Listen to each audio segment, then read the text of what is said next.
Houston Cougars, a furious comeback to knock off Duke and advance to the national championship game. Here is Zion Chris, big hole, open sesame. Zion Chris, wow, the 72-yard house call.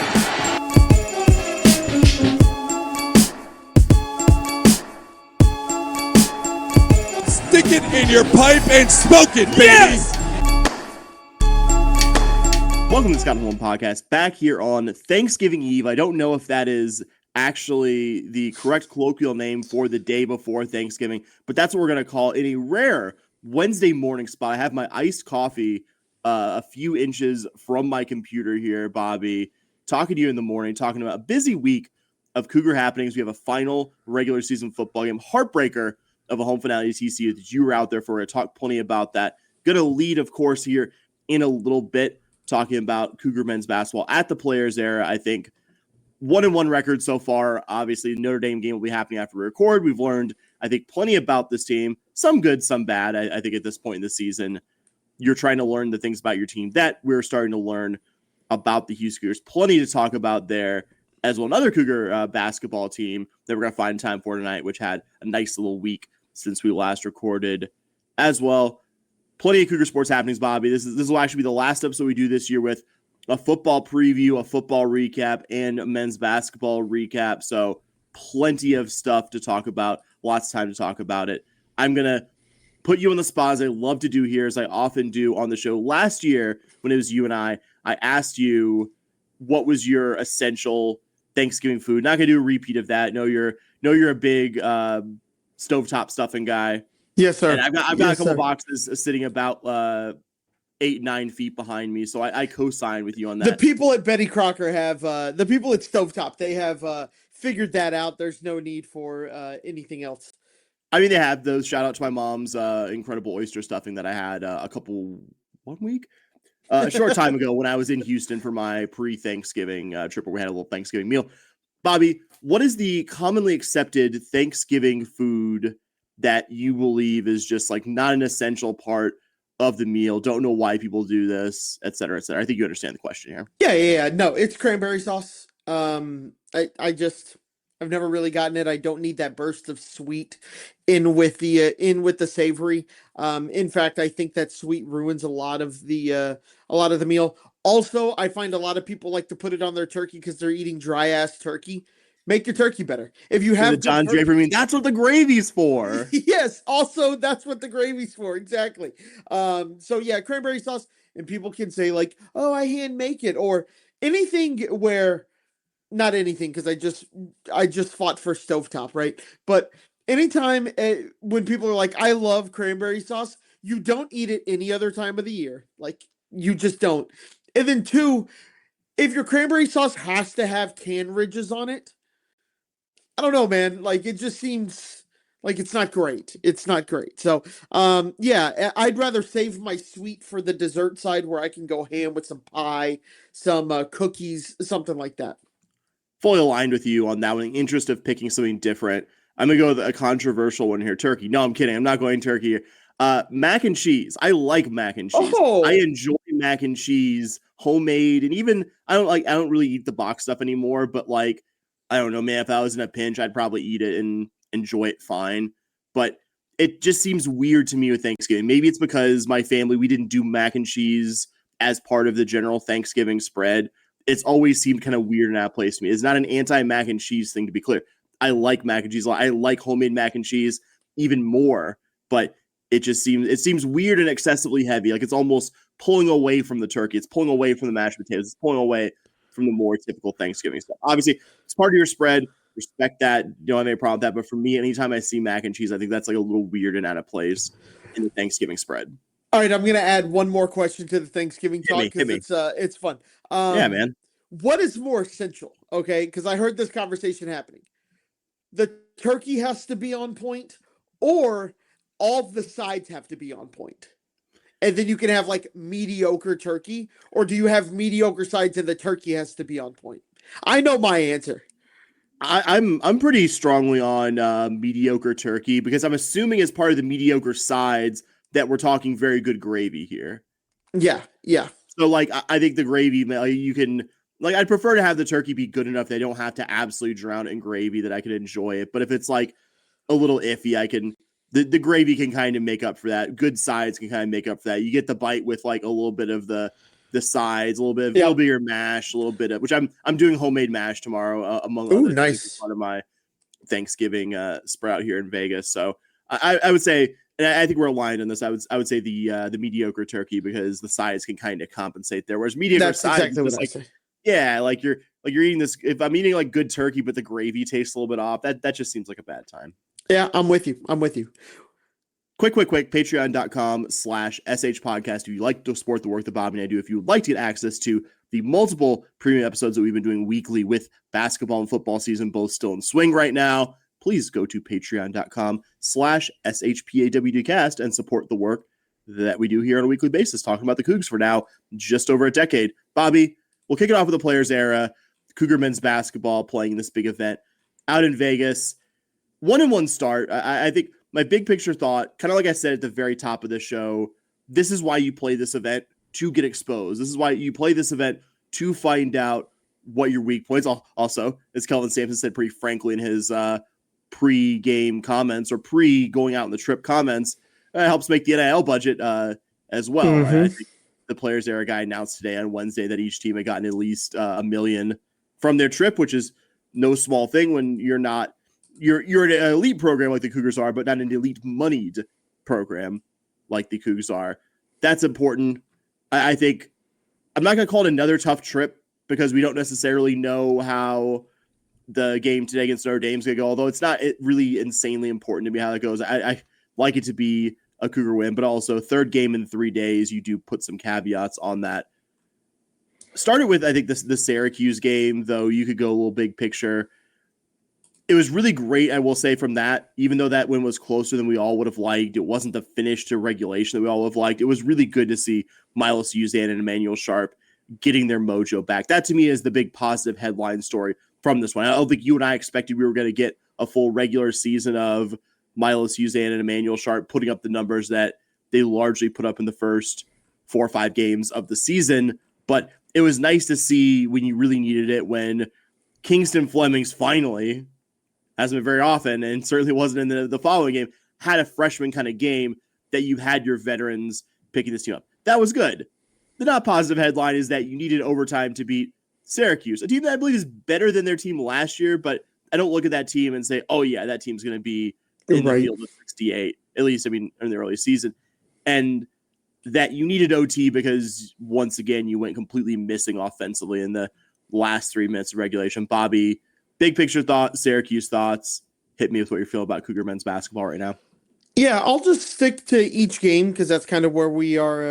We have decided we were going to do. I think the Syracuse game, to your point, 26 each from Milos and Emmanuel. That's exactly what you're looking for there. That is, if you can get that, and then Kingston Flemings has a game where he doesn't look like a freshman, I think this team can do a lot of damage.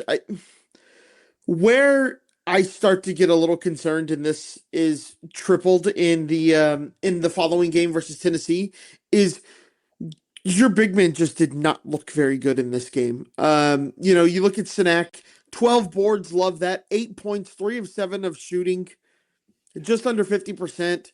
You don't hate it, I guess, but then you look at JoJo Tugler, and man, it is a struggle so far this year. And I don't know, JoJo has never been a guy who I was like, oh yeah, what an offensive talent he is going to become. It's not like he is a Sinak where he can pop out, shoot the three. But man, he's missing bunny hops, right? Little tiny putbacks. He's getting the ball wide open, and you can see it starting to affect his confidence. The ball's just not going in the hoop. He'll be underneath the basket and it'll kind of rattle around. He's fouling a ton. He fouled out of this game. I think, did he foul out of Tennessee? It was 4. I actually, because I had that exact same question while I was doing my test. He had 4 against Tennessee. Sinak fouled out at the end of that one. There it is. Like, I knew one of them fouled out. And it's just like, he's getting fouls and he's not scoring. And he's getting boards, kinda, right? Like, He got 4 offensive rebounds in this game versus Syracuse, but those were the only 4 rebounds he had. He had 3 turnovers. The 5 blocks were huge. I think he got 3, if I recall. The block when Syracuse had a chance to win at the end of regulation. Yeah, that was huge. Huge, right? Like, huge block, but we just need more out of JoJo. If this team's going to win a national title or even make it to the Elite 8 or just past the Sweet 16, something like that, you got to get more out of JoJo Tugler. And it's starting to get to a point where you're starting to actually get concerned. Like, you can write off the first couple of games. You're like, okay, he's kind of getting into the flow. But, like, it just doesn't look good right now, man. And I don't know how else to say it.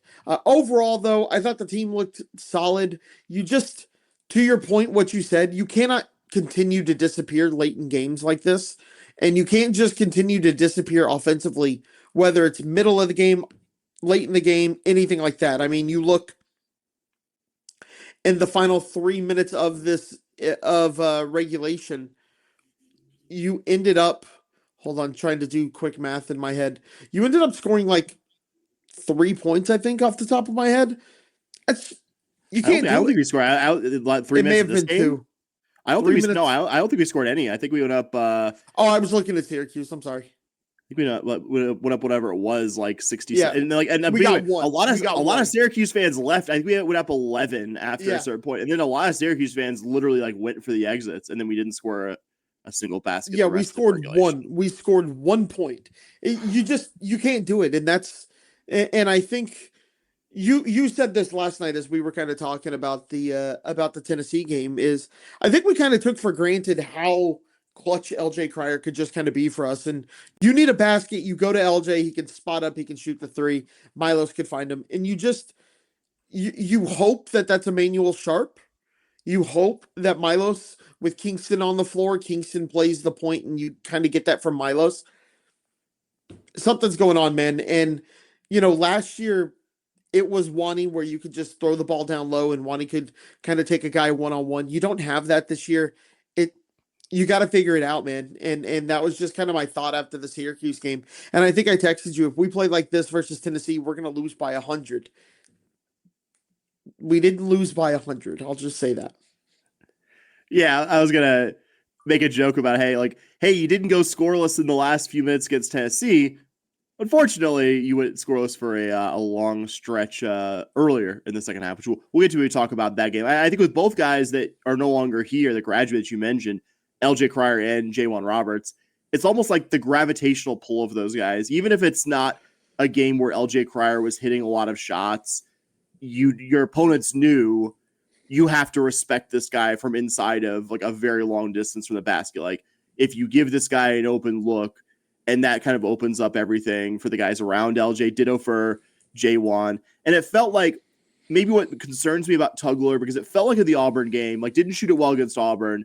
It did feel like in that one, he was kind of trying to do some J1 stuff offensively. He was taking shots a little further from the basket than maybe you would want JoJo to do. It hasn't really been the case in this one. I think at least the 2 games out here in Vegas, it's mostly been him just missing stuff that even with, I think, our modest expectations for what JoJo Tugler is offensively, you probably expect him to make most of those. Like 100%, it's probably a little tough. There's other players out there. It's harder to shoot over other players than those of us non-Division I basketball players are probably given credit for. But the numbers are the numbers. He's 6 of 21. He played 3 power conference opponents this year to date. Auburn, Syracuse, and most recently Tennessee.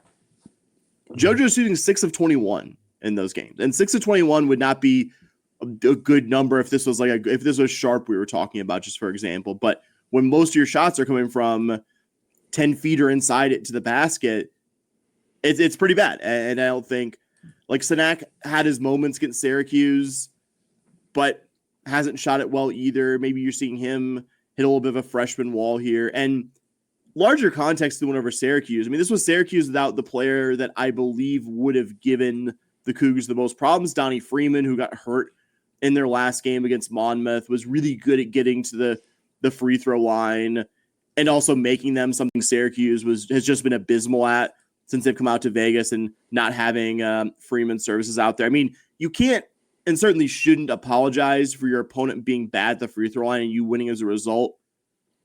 But also winning an OT when your opponent missed 17 free throws, you can't help but feel a little bit like you got away with it in that one. I did really, really like that stretch in the first half where Emmanuel Sharp, he got multiple fouls in a row called on him. You could see it frustrated the Syracuse team. It frustrated the Syracuse fans in the arena because the Cougs have really struggled. I mean, you're one of the worst teams still, even, as we record, at getting to the free throw line here in the early season. And it was nice to see Sharp do things we haven't seen him necessarily do always in recent seasons and do things that the Cougs of the team haven't done well because you really needed it. Quick aside, William Kyle, the Syracuse big man's free throw motion, I'm sure you saw on TV.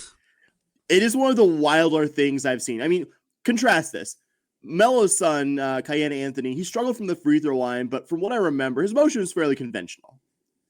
And credit to the Cougs for not getting a lane violation on any of Kyle's 9 free throw attempts. The 4 times he made it, it made me irrationally mad. I'm like, this shouldn't produce a free throw make. Like, this should not be going in the basket. This isn't a front to free throw shooting. And there was one play, I don't know if TV caught this, where I believe it was Isaiah Harwell. He came about as close as humanly possible to getting a lane violation without actually getting a lane violation on one of Kyle's free throw attempts. Just unbelievable balance to keep himself from just like eating shit and like falling into the paint at this like herky-jerky kind of shot put big man free throw motion. And, I mean, this game was definitely foreshadowing of what was to come yesterday against Tennessee, your second game in this one. It didn't exactly look like that, but I mean, we're seeing a team that is a lot younger than the typical Kelvin Sampson teams of this era.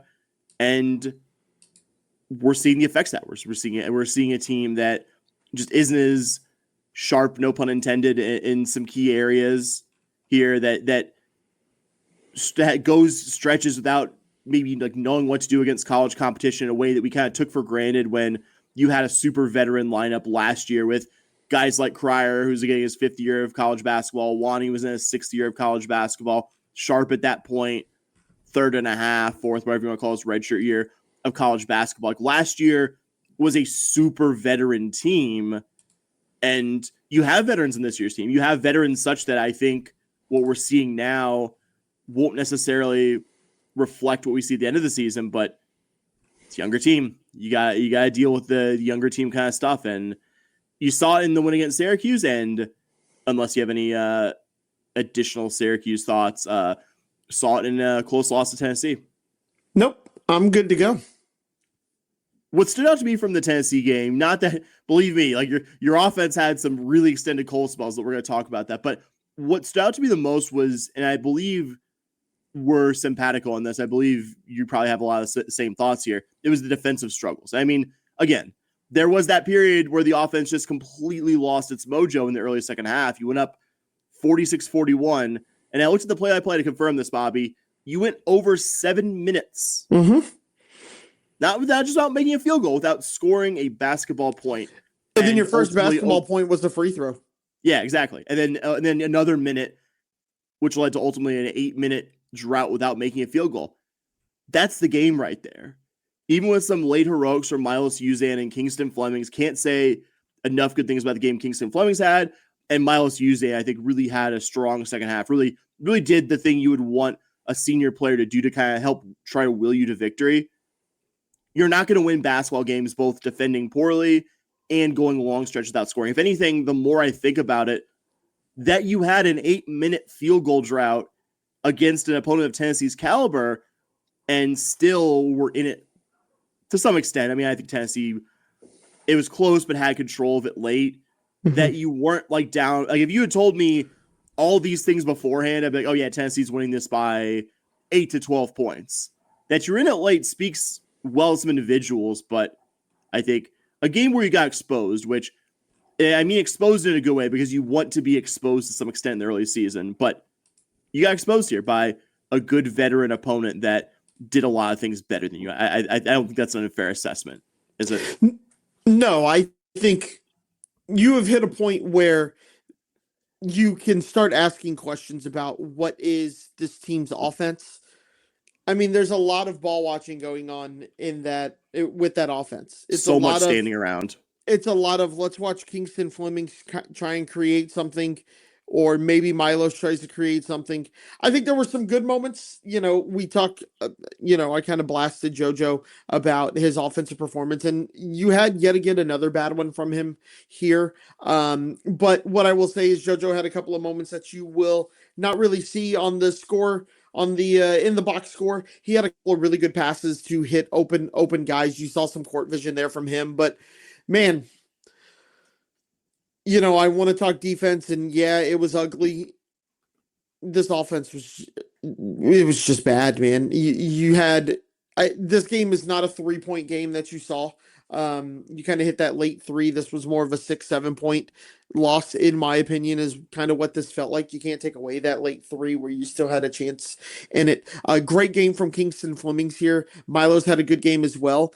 Emmanuel Sharp got himself into some foul trouble. And I don't think they were necessarily bad fouls, but Emmanuel, we need you out there more than we need you on the bench.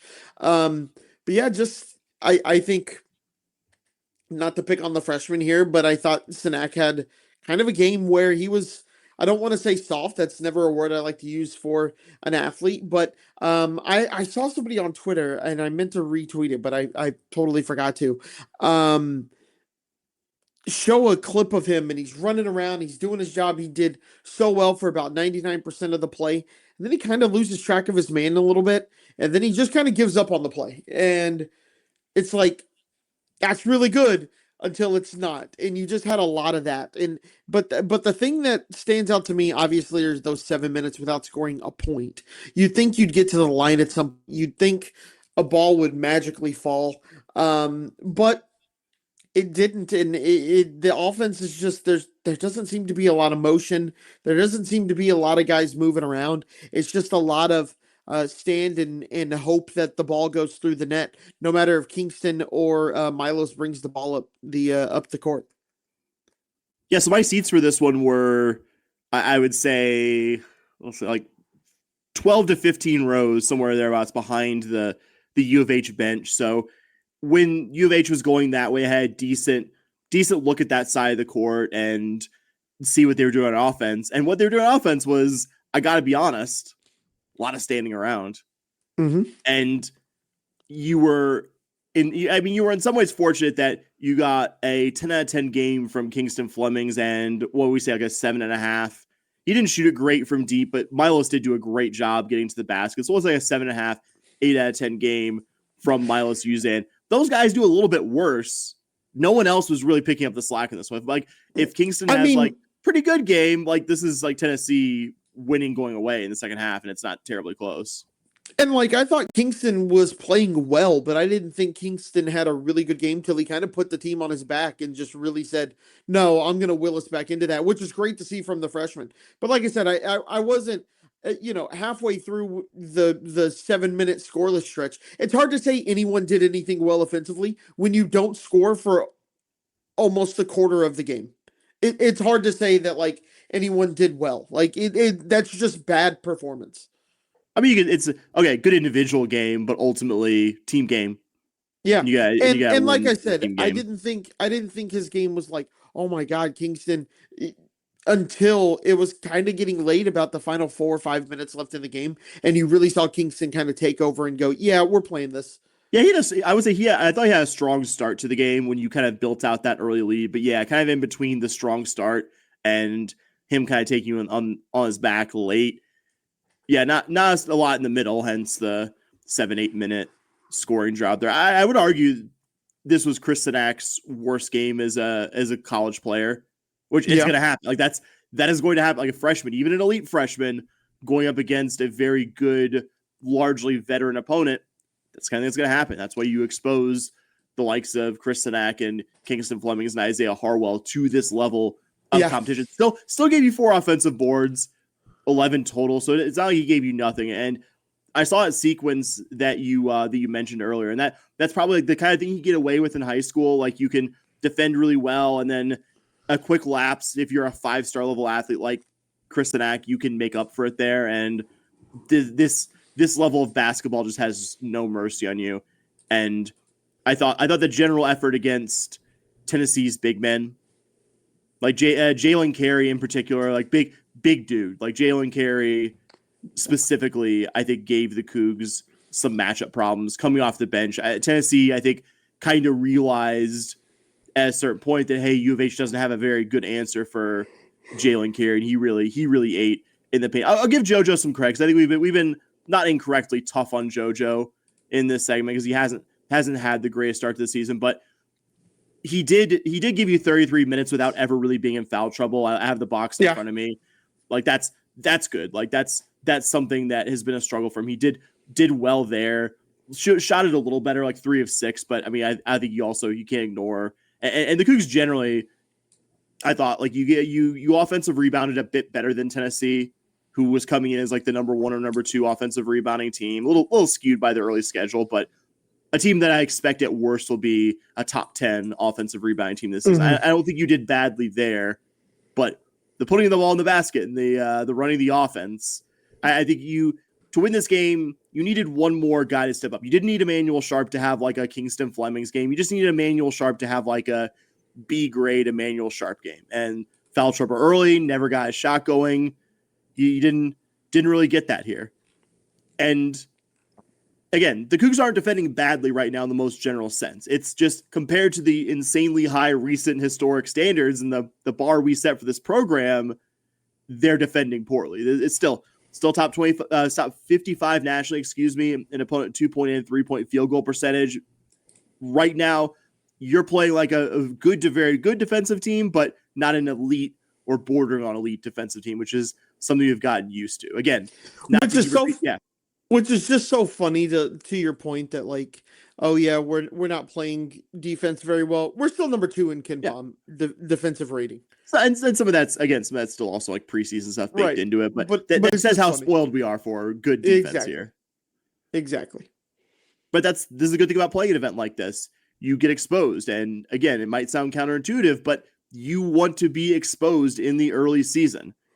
We're Coug fans here. We want to see Coug wins like every one of y'all Coug fans listening, but sometimes that happens in the big picture via hard lessons like the one we got yesterday against Tennessee, like we got 12 months ago playing in this event against, getting exposed by Alabama and San Diego State last year. Not saying that this team is on a guaranteed crash course for the national finals. We've talked about it. You got to improve in some pretty key areas on what we've seen to do that, but you don't do it by beating up on varying degrees of slightly like not as good opponents to get there. You do it by challenging yourself and then sometimes coming up short. That is, in my opinion, the great thing about the basketball season is that it's not a perfection challenge. It's a marathon, and sometimes you get to the finish line at the top or near the top by tough lessons like the one we saw last night. Yeah, I think to the point, you learn from getting exposed. I think I texted you last night. I was like, well, the good news is we actually went 1-1 in this tournament last year too. And that team ended up being pretty good, man. 1-2, but yeah. 1-2. I'm sorry. I don't know why I thought 1-1. Fingers crossed. We don't acknowledge the San Diego State OT game. I totally forgot about that game. Honestly, that one slipped my mind. But yeah, going 1-2 in this in it last year. So that makes getting off. That makes we were leading convincingly in the second half, like by I think it was like 6 to 8 points, and then just like getting off my flight from Denver to Vegas and like opening my phone and seeing that we lost an OT and be like, how the fuck did we lose an OT? Quick Cougar, because we do not have a game to preview. Notre Dame is happening later today. I think I'll have this posted before that game goes live, but doing a preview for an opponent that the game will almost certainly be in progress or final. Pointless. And to be honest, we learned about it like this morning. I'm sorry. Yeah, exactly. So, but we did have some newsworthy Cougar items. Not a game to preview because the Cougs will not have a game between when we record now and when we record, assuming sometime early next week. We'll talk plenty about the Florida State game next week. But we did have a couple of big additions to the Cougar men's basketball program in the future. Not that this program was late doing it, but it took a little bit for us to get going in the 2026 recruiting class. But last week, after we recorded, we got a couple of big commitments. big man Arafan Diane, consensus top 25 guy, 247 and on 3, 5-star big man. I believe those two outlets also have him as the top center in the 2026 class. He picked the Cougars, which had been kind of forecast for the last few weeks, though he officially made his decision on the 19th a week ago. Incredibly powerful big man, like a true throwback. I've seen him listed 7 foot or 7'1", depending on where you look, but with a big wingspan, listed 290. A big man, Bobby, like the big men. Again, not that I will take every good new age big man like the Chris Senax who can like shoot and do a lot of stuff offensively that we're not used to seeing big men do, but I will take all the like the throwback bruiser high, but also high wingspan, high skill guys. Like as much as Diane might have some things to polish when he gets to the Houston Cougar program, we're still talking about a 5-star who's one of the very best prospects in his class. Like we're still talking about a guy who's going to come to the Cougar program not as like a 3 or 4 year project, but with the expectation that he starts, and maybe we're getting another year or two of this guy. Really impressive. Like I watched the highlight tape. I'm not going to pretend like I have a whole bunch of expert takeaways on his footwork and these post moves, but he's a dominant dude. Like he is a guy who is going to be very, very fun to watch put on a Houston jersey next year, because I'm someone who's partial to the throwback big man play, and that is Arafan Diane's game. And the fact that he is an elite kid that could have picked all these other programs. His final 5 is Indiana, Arkansas, Kentucky, and Virginia, and the Cougs, and that he chose the Cougs over like Kentucky and Indiana and these blue blood programs. That tells me he's not like looking for the biggest payday or the biggest, like this kid is looking to work and be a future pro. Like that's what I see in Arafan Diane, and that's why I'm so excited to see this kid lace him up for us and starting in about a year. Yeah, super excited anytime you bring in an elite recruit like that, especially old school big man, kind of back to the basket, old school style big man. That's always really exciting. Like you, we kind of grew up in that time where the the Shaq era where the old school big man kind of did that. You think about the greatest player in U of H history, old school back to the basket big man kind of style. So really exciting to bring him in here.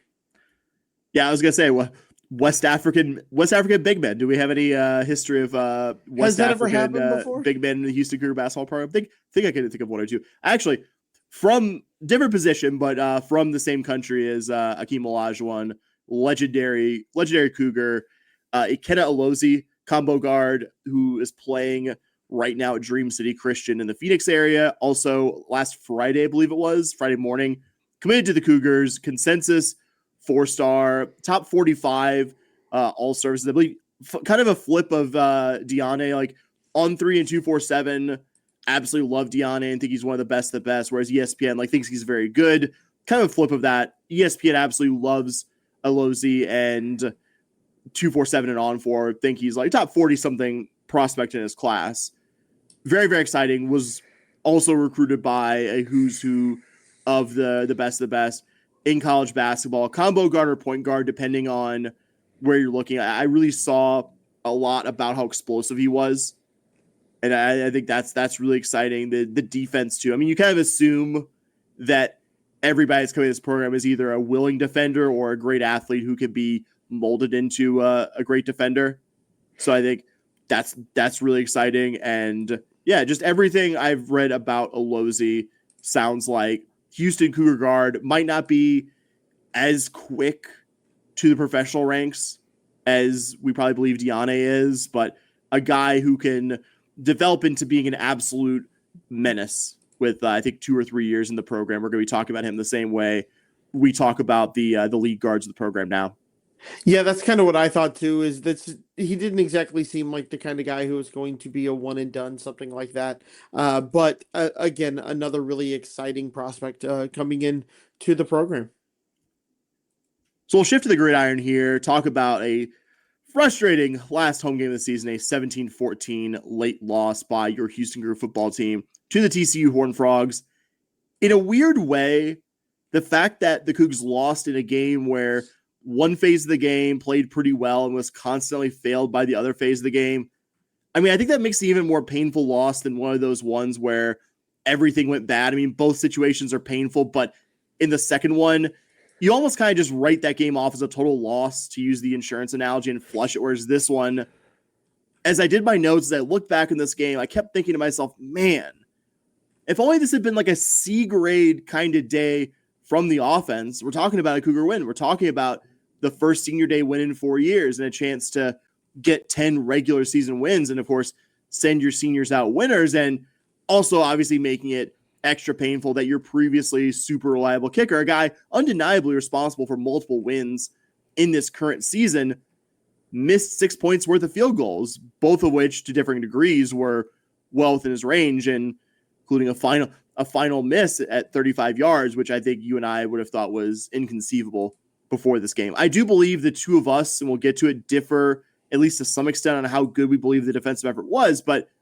I would say the 17 points allowed, and on a more micro level, the fact that your defense got TCU off the field on 4th and short and gave your offense a chance to win or tie the game at the very least just makes it such a frustrating day. You saw the ingredients for the win. You saw the chance to, I think, flip the script of the poor early start and come off winners, and it just kind of slipped through your fingers. Bobby, you were there in person at TDECU Stadium for the last game of its TDECU Stadium name era of existence.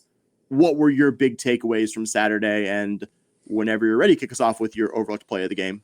Yeah, so I'm actually going to switch it up a little bit on you, Sam. I am actually going to talk about something that was talked about quite a bit in leading up to this game and this season, and that's the kind of in-game experience. You didn't go to a game this year at TDECU, if I recall. I did not. Not to like try and call you out or something like that, but I was just like, no, Bobby, I feel bad enough already. I'm kidding. So as the one who's been to a game at TDECU, and that was definitely something that was discussed, I do want to talk a little bit about the game day experience that I had, right? You know, I did manage to tailgate, right? I went with longtime friend of ours, Mike Brown, who my dad lovingly calls Doing Work because he used to change his middle name so much that Facebook blocked him out. That's right. It got stuck. Mike Doing Work. Yeah. So he was Mike. So my dad will be like, "How's Doing Work doing?" And just a little side note about Mike Brown there. No, but he had a friend who had a tailgate, who was a part of a tailgate. So I get to go do the tailgate experience. It's not a slammed fun experience, that's for sure. Like, I had fun at the tailgate we were at, but there's just not a lot of juice out there. In my opinion, the biggest problem that sucks. That used to be like at Robertson. Yeah. Tailgating used to be fun, man. You and I did it a bunch. Yeah. And I try to go back and be like, oh man, what is it? Is it like this idea of like the nostalgia aspect of it, that kind of thing? But like, even my mom was like, how's tailgating out there? Is it still really, really fun? Because we had a good time when we were there and so it just, and here's what I think the problem is. There isn't a single tailgate area. There isn't an area that is designated tailgate. I saw some people in the garage sitting in chairs, kind of relaxing in there, and like, that's cool, but you can't really fire up a grill in there. You can't kind of do that. Okay, understood there. Along Cullen is the students. That's kind of cool. That's a nice little atmosphere, but they're kind of far away from the stadium. They're actually closer to the street than they are the stadium. And there's a pretty wide walkway there because you got the football facility, or like the ticketing offices and that kind of stuff right there. And where this tailgate was, and there were some other tailgates and people kind of hanging out, is on the opposite side of the stadium from where the garage is.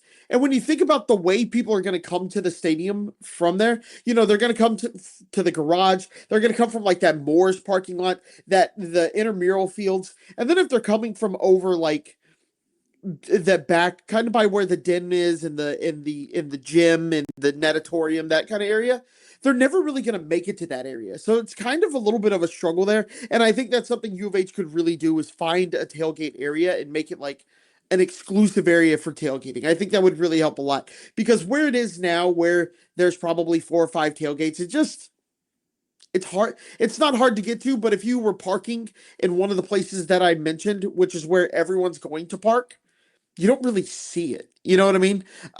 So that's just my kind of first thing that I noticed. Um, it wasn't bad, right? Walking into the stadium, there's just no juice, man. Like you kind of walk in, there's not a lot of excitement going on. I don't know, like it sounds weird, but I would love to have like marketing people, like there greeting you when you come in. Not that every game needs like a giveaway, but like I I went to a UTA basketball game, and when I walked in, there was a marketing person handing me like it was a small, like almost like an A4 size, like smaller than like an A4, A5 size notebook, but it was like almost like a passport size, and it was a game program, and it had lineups where they were from, and it didn't do much. Like that surely doesn't cost too much. And having a marketing person there, like welcoming you to the stadium, kind of making it a little bit more exciting, I think could really help a lot.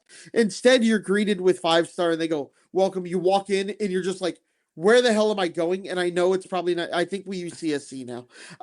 But you kind of walk in and you just kind of, It'll always spiritually be 5-star. yes, absolutely. And you just walk in and you're just kind of like, where do I go? What's there to do? Like, I don't know what I'm trying to like. No, that all was you kind really of that's do kind is- of my impression the last time I was out there for a game too. Like Yeah, I and know all where you- I'm going because I'm there, but not everyone there is like a hardcore Coug that's been to however many games. Right, right. And there's not much to do in the stadium. And like I'm down for a good like go to your seats and just have a pure sports experience. Like I understand that. But when you walk in, there should at least be like, I don't know, there give me something when I walk in. Give me a little bit of juice here, right? And you get that at Fertitta, and I know it's a smaller area, less people, but you do kind of get that when you walk into Fertitta. Last time I walked into Fertitta, they're kind of handing out stuff. There's tables there, all of that. Like I don't know, like give me a sign, like even a sign that just says like this way, pro shops here, bathrooms here. Like I don't know, give me something. So that was kind of number one when I walked in, and then during the game, it actually the production was pretty good. I heard a lot of positive stuff about that.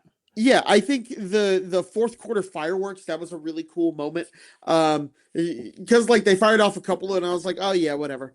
And then they kept going and I was like, actually, that's kind of cool. And they come off the new kind of facility. It was really cool, really cool. Nice. Now I was sitting underneath the facility, so I didn't really get the full effect of the scoreboard and the new facility and what it kind of looked like, that kind of stuff. But yeah, it was a really nice kind of thing there. I thought the DJ played good music, but I actually didn't like his production.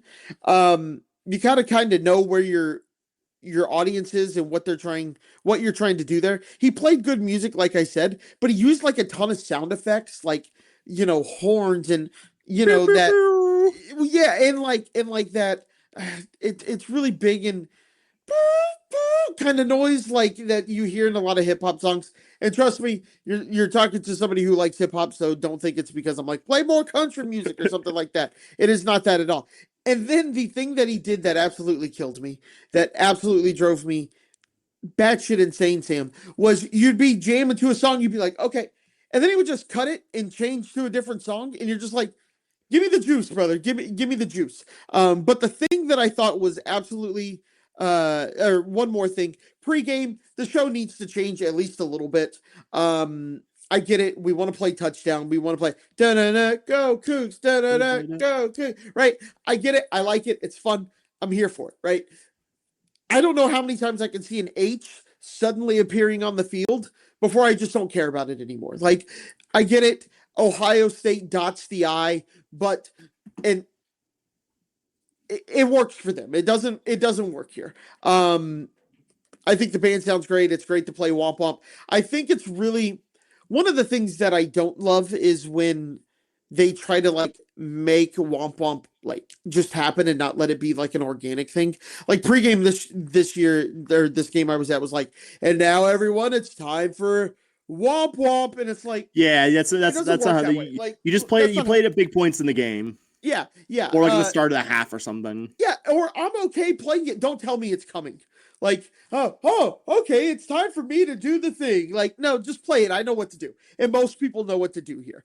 And that's kind of the fun thing with Womp Womp is if somebody's there for their first time and they don't know and they hear everybody doing it, they're Someone like, around them what will are they also, saying? yeah. What are they saying? Right? And it makes it a little bit more interactive. So that's another thing. But my least favorite thing is the PA announcer. He's awful. He's Oh yeah, go. the Astro. Like he's absolutely fucking the guy. He's also awful.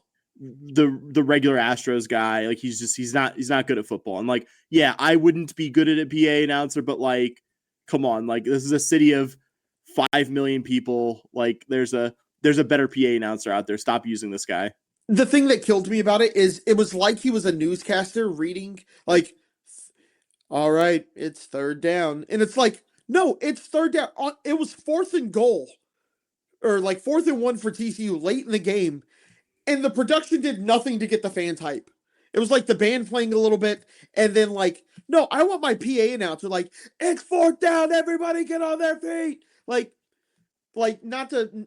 If anyone here is listening lives in DFW and you go to a Stars game, Jeff Catlin, the guy who does the Stars games, is unabashedly a Stars fan, and he does not care, and he will absolutely Stars fans. It's time to get on your feet. You want your PA guy to be like fired up for your team, or at least like a good actor of it. The PA guy has to go. If you make one change this offseason, please get a PA guy. And I'm not talking about like an in-game host who screams into the mic too loud. No, the PA guy needs to do it. And the PA guy at U of H games is atrocious. It has to change this year.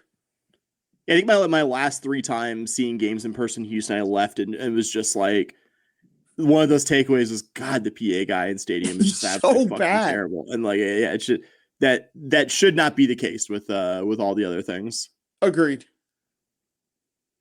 So I guess I will lead us off the overlook play for the first time this season. I forgot. My bad. I got so fired up. You're good. I was gonna say, well, end of the regular season here on that. My overlook play came on the first possession of the game. It ended up being a TCU touchdown drive. If you recall, after they got, I believe it was their first down of the game, they got behind the sticks a bit. They were at first and pretty long, thanks to a holding call from our old friend Joseph Manjack. Got themselves into third and a bit more manageable, but still long. It was 3rd and 7 to be exact. They were just on the U of H side of midfield, and Hoover ultimately found the guy who's the leading rusher in this game, Jeremy Payne, for a nice reception out of the backfield and easily converted that 15 yards on that 3rd and 7. I picked this play specifically because that was a big potential moment swinger early in this game. TCU's offense had dominated, the Cougars ultimately in this one in the first quarter. But at that point in the game, still their first possession.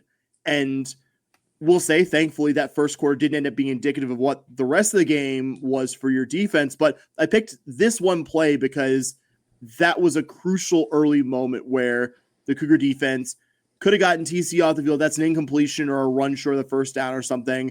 You're getting this offense that's already kind of low on confidence, this team that's already low on confidence. They have an empty possession to start the game, and much as your offense struggled early, I think it was incredibly valuable for, at least in the short term, TCU's confidence that they were able to get on the board quickly and then got on the board again later in the first quarter. Again, thankfully not a play that ended up being indicative of how the Cougar defense was going to play for the full 4 quarters, but I think in a game that ended up being a pretty tight margins one, unfortunately, this game I think was the beginning of one of TCU's better quarters of offense away from home and probably made the difference in an extremely close football game. Which play did you pick, Bobby? Yeah, so I kind of had it down to 2, and I ended up going with the one I will share. But there was a play kind of with like 9 minutes left to go in the first half. There was a play where Wigman, it was 3rd and like 14, and Wigman runs out and he kind of scrambles and picks up 11, but he slides on the play when I thought he had room to maybe pick up the first. And that was a little like, I remember standing there like, why did he slide? So that was kind of one, but the one I ended up going with was on the drive that Ethan Sanchez missed the first time. It is the 2nd and 7 play. You kind of run up a little bit. You hand the ball off to Dean Connors and he just rushes for a loss of 6. So your 3rd down play is 3rd and 13. you kind of run there, try to pick up a couple of yards to get Ethan Sanchez a little bit closer. If you don't lose 6 yards there, I really feel like this team, and if you pick up 3 or 4 there, you stay in front of the sticks. I think you got a shot at picking that first. But even if you lose and don't gain anything there, you're not facing a 3rd and 13. Maybe you try to pick that third down up a little bit more than you actually did. And then Ethan Sanchez misses a 49-yarder. Not that that's out of his range. We've seen him go longer, but imagine if you don't lose 6 there, right? If Ethan Sanchez, not that later in the game he made a close one, but I like Ethan Sanchez more from 41 than I do 49, and that's a pretty big difference in a football game there. I remember that play, and I remember thinking to myself, this offense running the ball has been so good at not losing. That was one of those things in the Holgerson era that we always talked about. Oh, I want to be a team that runs the ball, and just never really got to be a team that was very good at doing that consistently. And part of why was you were such a liability to lose yardage, that you were such a liability to, okay, you have a nice gain and then you lose like 6 or 7 on the next play, or lose like 3 or 4, usually because of offensive line issues there. I remember seeing that and thinking, man, that reminds me of the bad old days of this offense, and had the exact same thoughts of, hey, like that was maybe the chance between getting points on the board and not getting points on the board. We'll get the less pleasant part out of the way here. Talk about a Houston Cougar offensive performance that I think left a lot to be desired on Saturday. One of the more deceptive 230-yard rushing performances that you will see, which isn't to say it was all bad. Weigman had the long run late that by all rights should have at least put you in position to send this game to OT. Dean Connors had an enormous season to highlight real level 54-yard run when you were deeply backed up in your own territory on a drive that ultimately ended up being scoreless, kind of indicative of the game you had coming up short, or I would say coming up empty, going deep in TCU territory. But I think the deception in that rushing stat is that the Cougar offense in this one could not rely on its running game to sustain drives. That's why I'm saying that. The running game was admittedly more reliable than the passing game. More on that probably later. But as it often does, I think the running game problem started up front, the holes and the blocking up front. I think improved at least somewhat as the game went on, but never enough that you could rely on the Cougs to get the yards they needed to sustain drives, most importantly, in the running game. If you do that, you probably win this football game, but you didn't. And I will say still, the biggest culprit from an offensive perspective was a passing game that, granted, did produce a couple touchdowns, maybe got somewhat better late in this game. And I will say the Weigman throw to Amari Thomas in the first touchdown, very nice throwing catch. Very good looking. Don't think that was indicative of the kind of game you had. I would argue, looking at accuracy and having clean pockets to throw out of relative to maybe like earlier in the season, this was one of Connor Weigman's worst games this season. Bobby, what are your thoughts from mostly bad day at the office for the Cougar offense? Yeah, I mean, the whole time during the game, I just kept talking about how we couldn't establish the run. We just could not get the run going. And to your point, yeah, you had 230 yards rushing on 40 attempts, and that comes out the 5.8, but you really kind of take out that 54. It was a great run. Not saying he doesn't deserve credit for it, and it should affect his stats.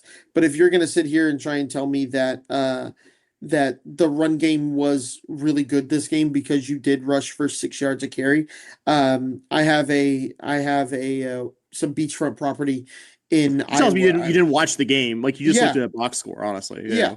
You take out that 54-yarder, you had 176 yards rushing on 40 attempts. That's right around 4.2. And even then you could almost take out the 38 from Weigman there. So that's 138 on 38 carries. Okay. That's fine, I guess. It just, and it really kind of opened up, the run game really kind of opened up when you were in a point where you needed to throw a little bit. To your point, the Dean Connors run was on one where it was probably a situation where you probably needed to throw the ball. The Connor Weigman one on that final drive was kind of a pass play that kind of broke down and you were able to scramble out there. Weigman, to your point, just a bad game, 15 of 29. You see the 2 touchdowns, you get a little bit excited about that, but 161 yards through the air, 5.6 per attempt.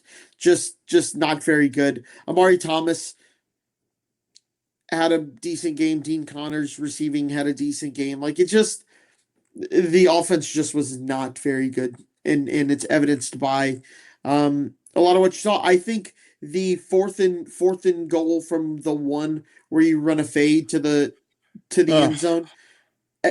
I don't get it, because best case scenario, you get the touchdown there, but he's double covered. So like best case, they knock it down and they get the ball at the 1, or they intercept it like they did and they get the ball at the 20. I mean,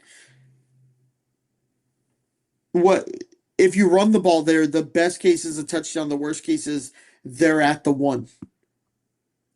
And you ran so much in this game. You ran so much. You ran in situations where you'd be kind of surprised that they ran it. And that, this situation, we're going to pass it. Yep. And and that was everything. They showed 4 or 5 wide on that play, right? From my memory.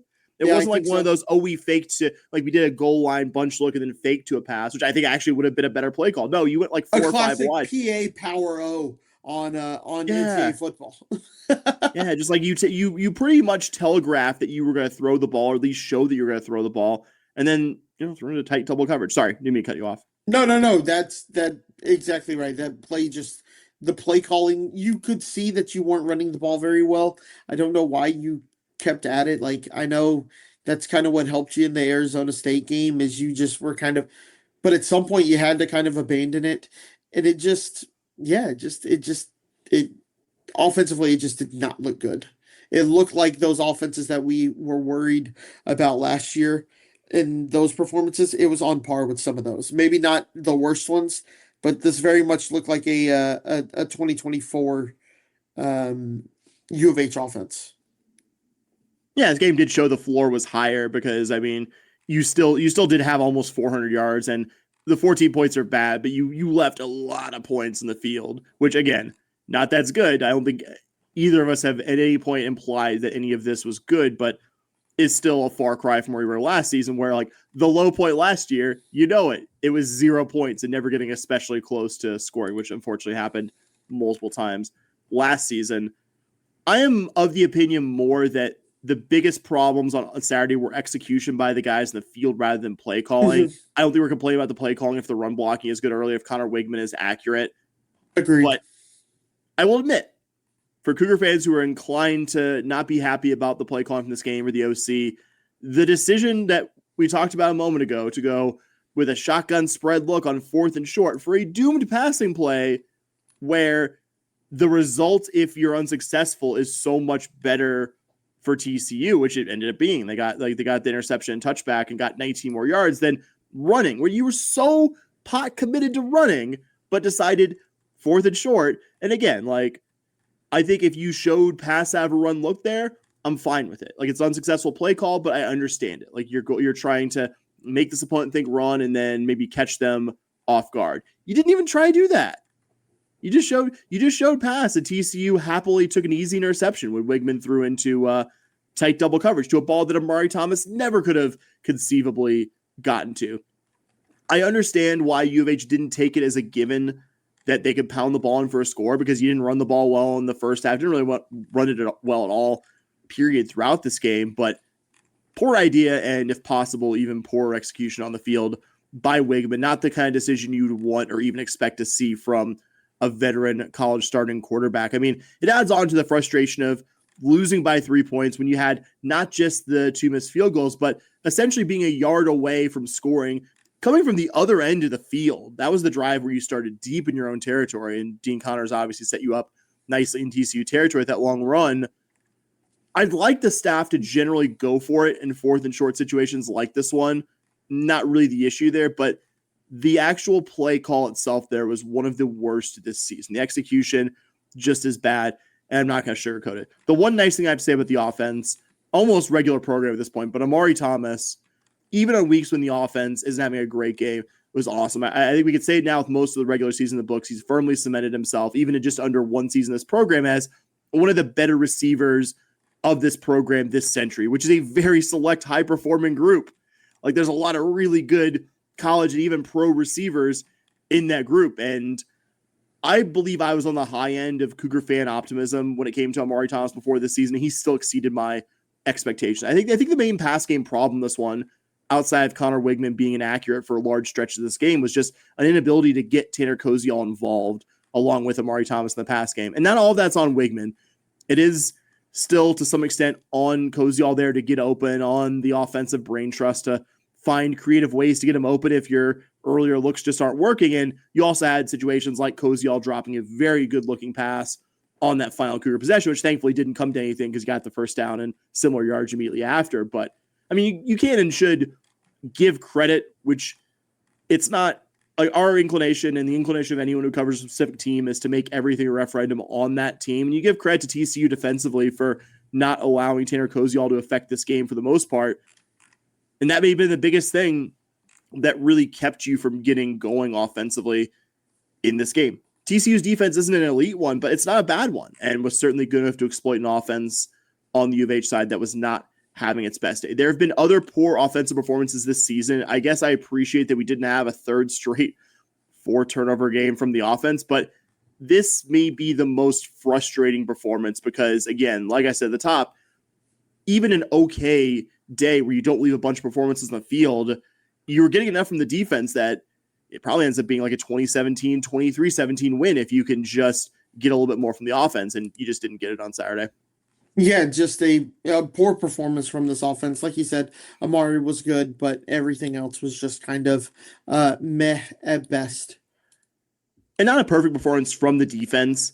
Maybe the fact that you would probably give the defense an F grade for the first quarter and then great for the remaining 3 drags the overall grade down a bit.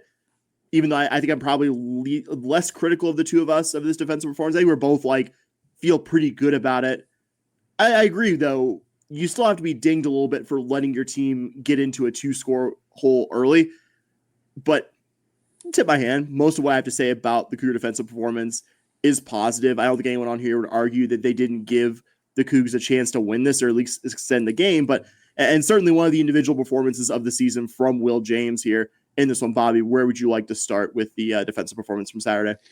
Yeah, you and I definitely differ on this defensive performance. I think 3 interceptions by Josh Hoover and a fumble at the end of the first half really kind of cover up what a bad performance this actually was. It felt like, oh God, come on. It felt like this.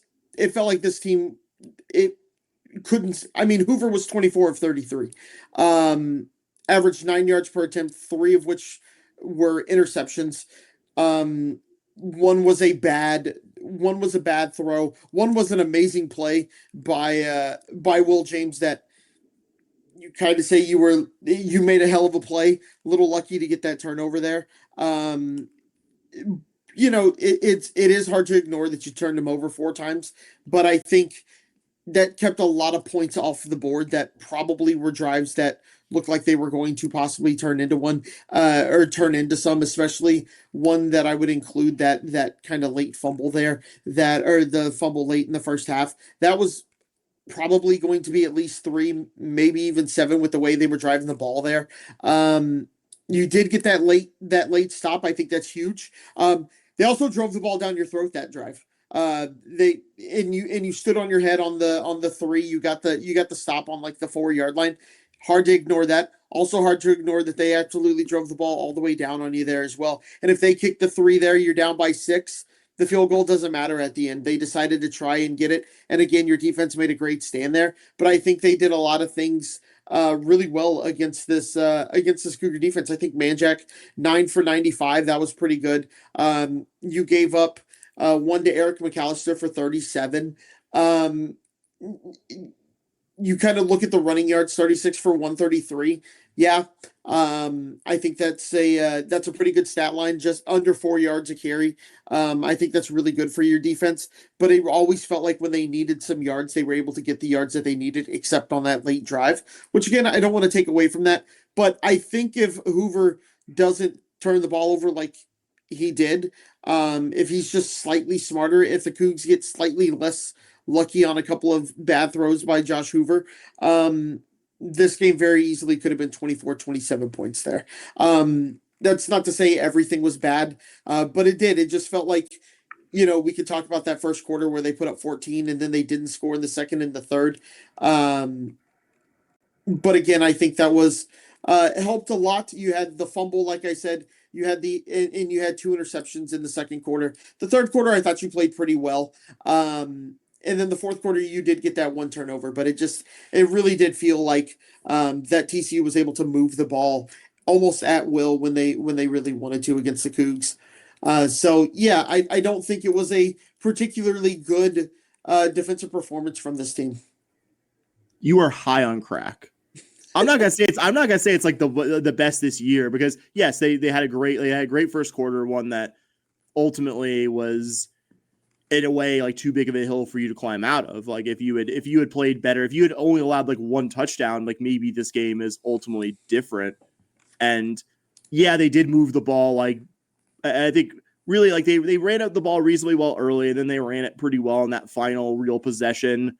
But you also gotta remember, this is the end of the game, and your defense has been kind of eating shit all game because your offense hasn't really like been able to consistently possess the ball and stuff like that. Like that I feel like the TCU ability to run the ball well in that final drive where they ultimately got stuffed on 4th and short was, I think, at least somewhat a part of the cumulative effect that your defense was getting because of a just really poor offensive performance. I wouldn't say this is one of the best, or I wouldn't even put it as top 2 defensive performances this season, especially considering, like our guest last week said, TCU's not been a good road offensive team. That makes, I think, the poor performance out of the gate even more, I think, notable. But top 3 or top 4 at worst defensive performances this season certainly gave you a chance to win this game. I thought the best thing that you did in this one, besides the turnovers, which again, yeah, like bad decision by Hoover, and Hoover has had his interception issues, but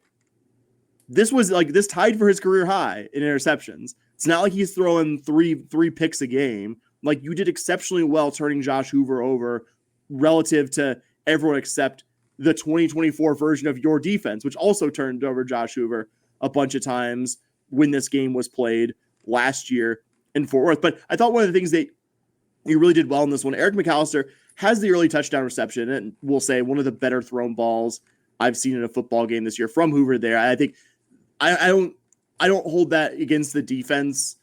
It happens, man. Like you're playing a good Big 12 quarterback. He made just about a perfect throw to a receiver who's been one of the most prolific in the country this year. After the first quarter, Eric McAllister really didn't impact this game very much. Like, had a decent looking stat line, 4 receptions for 79 yards, but that was very front loaded to the early parts of this game. And that was going against maybe the best individual receiver we've seen all year, because you missed Jalen Tyson when you played Arizona State earlier. Just really hadn't, we talked in the preview, really hadn't seen a guy like him. And their offense this season had largely been Eric McAllister and Jordan Dwyer. And both those guys had touchdown receptions. Dwyer also had that big punt return late that set up what ended up being the game-winning field goal. So you can't say Dwyer and McAllister didn't have an impact, but you kind of challenged TCU to find someone other than those two guys to beat you. And Joseph Manjack has moments in this one, but also, like, factually, didn't score a touchdown. Like, none of the guys, no one besides Dwyer and McAllister scored a touchdown in this game. So you did pass the test of making these guys try to beat you with someone else and then being able to. Yes, they did have touchdowns get called back to penalties, but I don't think in reviewing those, I don't think those penalties were like bad calls or like U of H getting extraordinarily lucky. It was TCU doing something against the rules that helped them get a touchdown here, and U of H, I think, just getting a fair enforcement of the rules. The fact that they scored 3 points after the first quarter doesn't tell you that they did nothing of value offensively, but it tells you they weren't able to move. Like, I feel like a lot of the yardage they got in this one after those first 2 touchdowns was empty calories between the 30-yard lines, which anyone who has had the pleasure of having Kendall Briles coordinate their offense has, it is an empty calories kind of offense at times.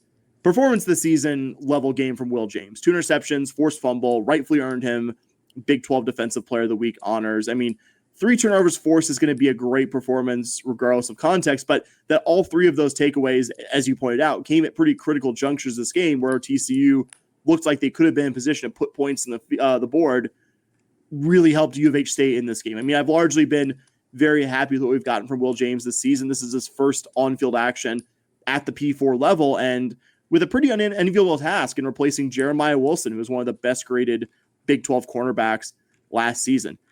And he hasn't exclusively played opposite of Latrell McCutcheon, but has probably played the most of all your corners opposite of Latrell McCutcheon. And he's been a game changer at multiple different points this season. And I think part of just a growing list of really good transfer portal finds from this staff. I was worried with how this game started that this would be a redo of the West Virginia game.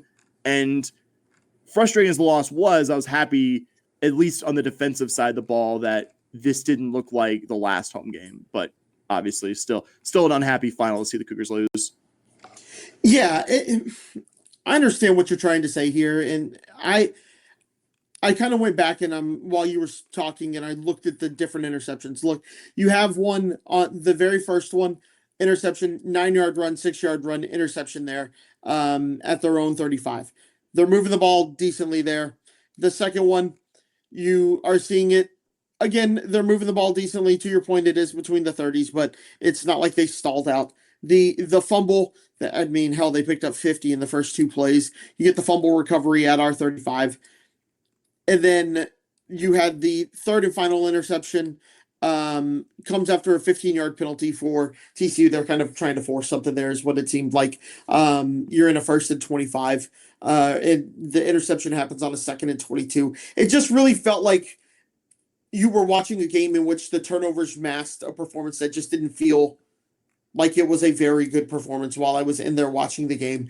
They were able to just stack play on play and eventually and then the turnovers happened and the turnovers are great, but it didn't feel like a very efficient defensive performance.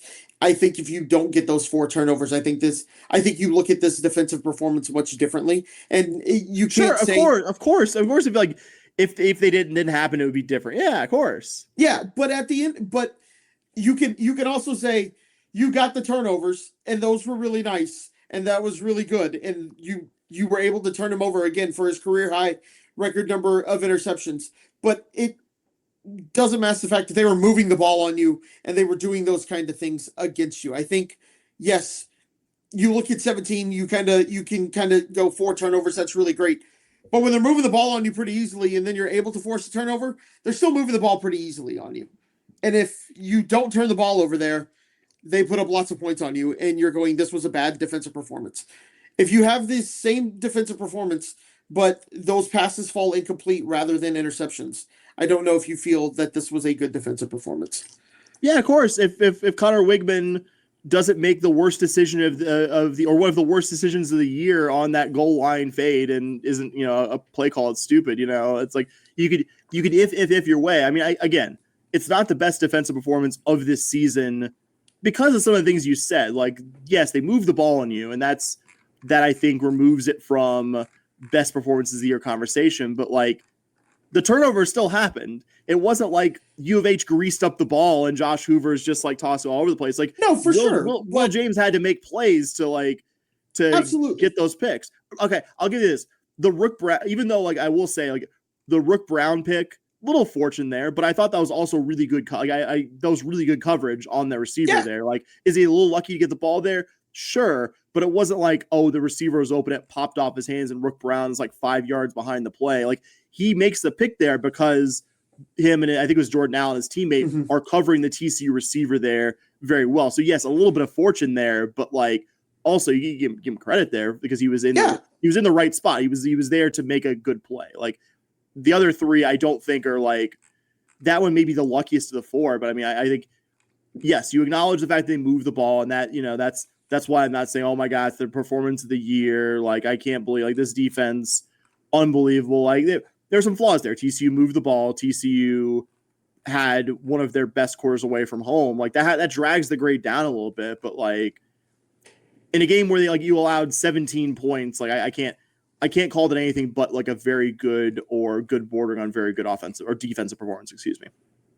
Yeah, I think you can do a lot of things in games that can mask what the actual performance was. And yes, you do get credit for those turnovers. At the same time, you do also go, they were moving the ball at an efficient clip when the turnovers happen. And that, to me, is an indication of a good defense. is can the other team move the ball on you? And if they can, that to me, at no point in the stadium was I ever like, man, this defense is playing out of their minds right now. It always felt like, man, TCU's really moving the ball. Oh shit, we got a turnover. That's exciting. I'm really pumped about that. Good thing we got that turnover there because they were moving the ball and putting the ball down our throats. That to me doesn't feel like a good defensive performance. And I think you're treating the turnovers more as like a product of just again, it is a product of Josh Hoover making the decision. Like that, it has to be two parties involved there in the turnover, but you're treating it as like incidental that U of H got the turnover to some extent. I don't think it's incidental, but I think it is. You do get credit for it, but you also can't ignore the fact that they were absolutely running the ball down your throat in every situation and moving the ball down your throat throughout the entire game. And you did make those turnovers and you do get credit for it, but that doesn't mean that they weren't moving the ball. And then you look at the 17 and go, man, they only got the 17. That's a good performance. Like they got the 17 because you forced some turnovers, but they were moving the ball on you the entire game. That to me doesn't feel like a good defensive performance. I mean, they threw for 290 something yards. They averaged 290 something yards. Like that's not, yeah. That's not like you. It's not like you allow them to throw for like exceptionally more. Like it's not like you turned a bad passing offense into like. You didn't West Virginia. And I'm not saying you West Virginia did, right? But just to me, being there and rewatching the game, at no point was like, oh man, I'm really prepared for U of H to make a stand and really force this 3 and out here. I think that's something that we're going to do here. At no point did it feel that way to me in the stadium that it was going to be like, oh, yep, time to turn them over. We're going to knock this one out here. I don't think there's been 4 better. I think there have been better defensive performances, plural, this season than Saturday for sure. For at least some, I don't entirely co-sign, obviously, with what you're saying here, but for some of the reasons you said, but I don't think there have been 4 better defensive performances this season than that one. And given that this defense has really struggled at times, like for the things this defense has done well, and this defense has, I think, performed on the average this year better by a decent bit, but not in a huge amount than the offense. I would say probably like top 40-ish by most metrics defense, maybe 35.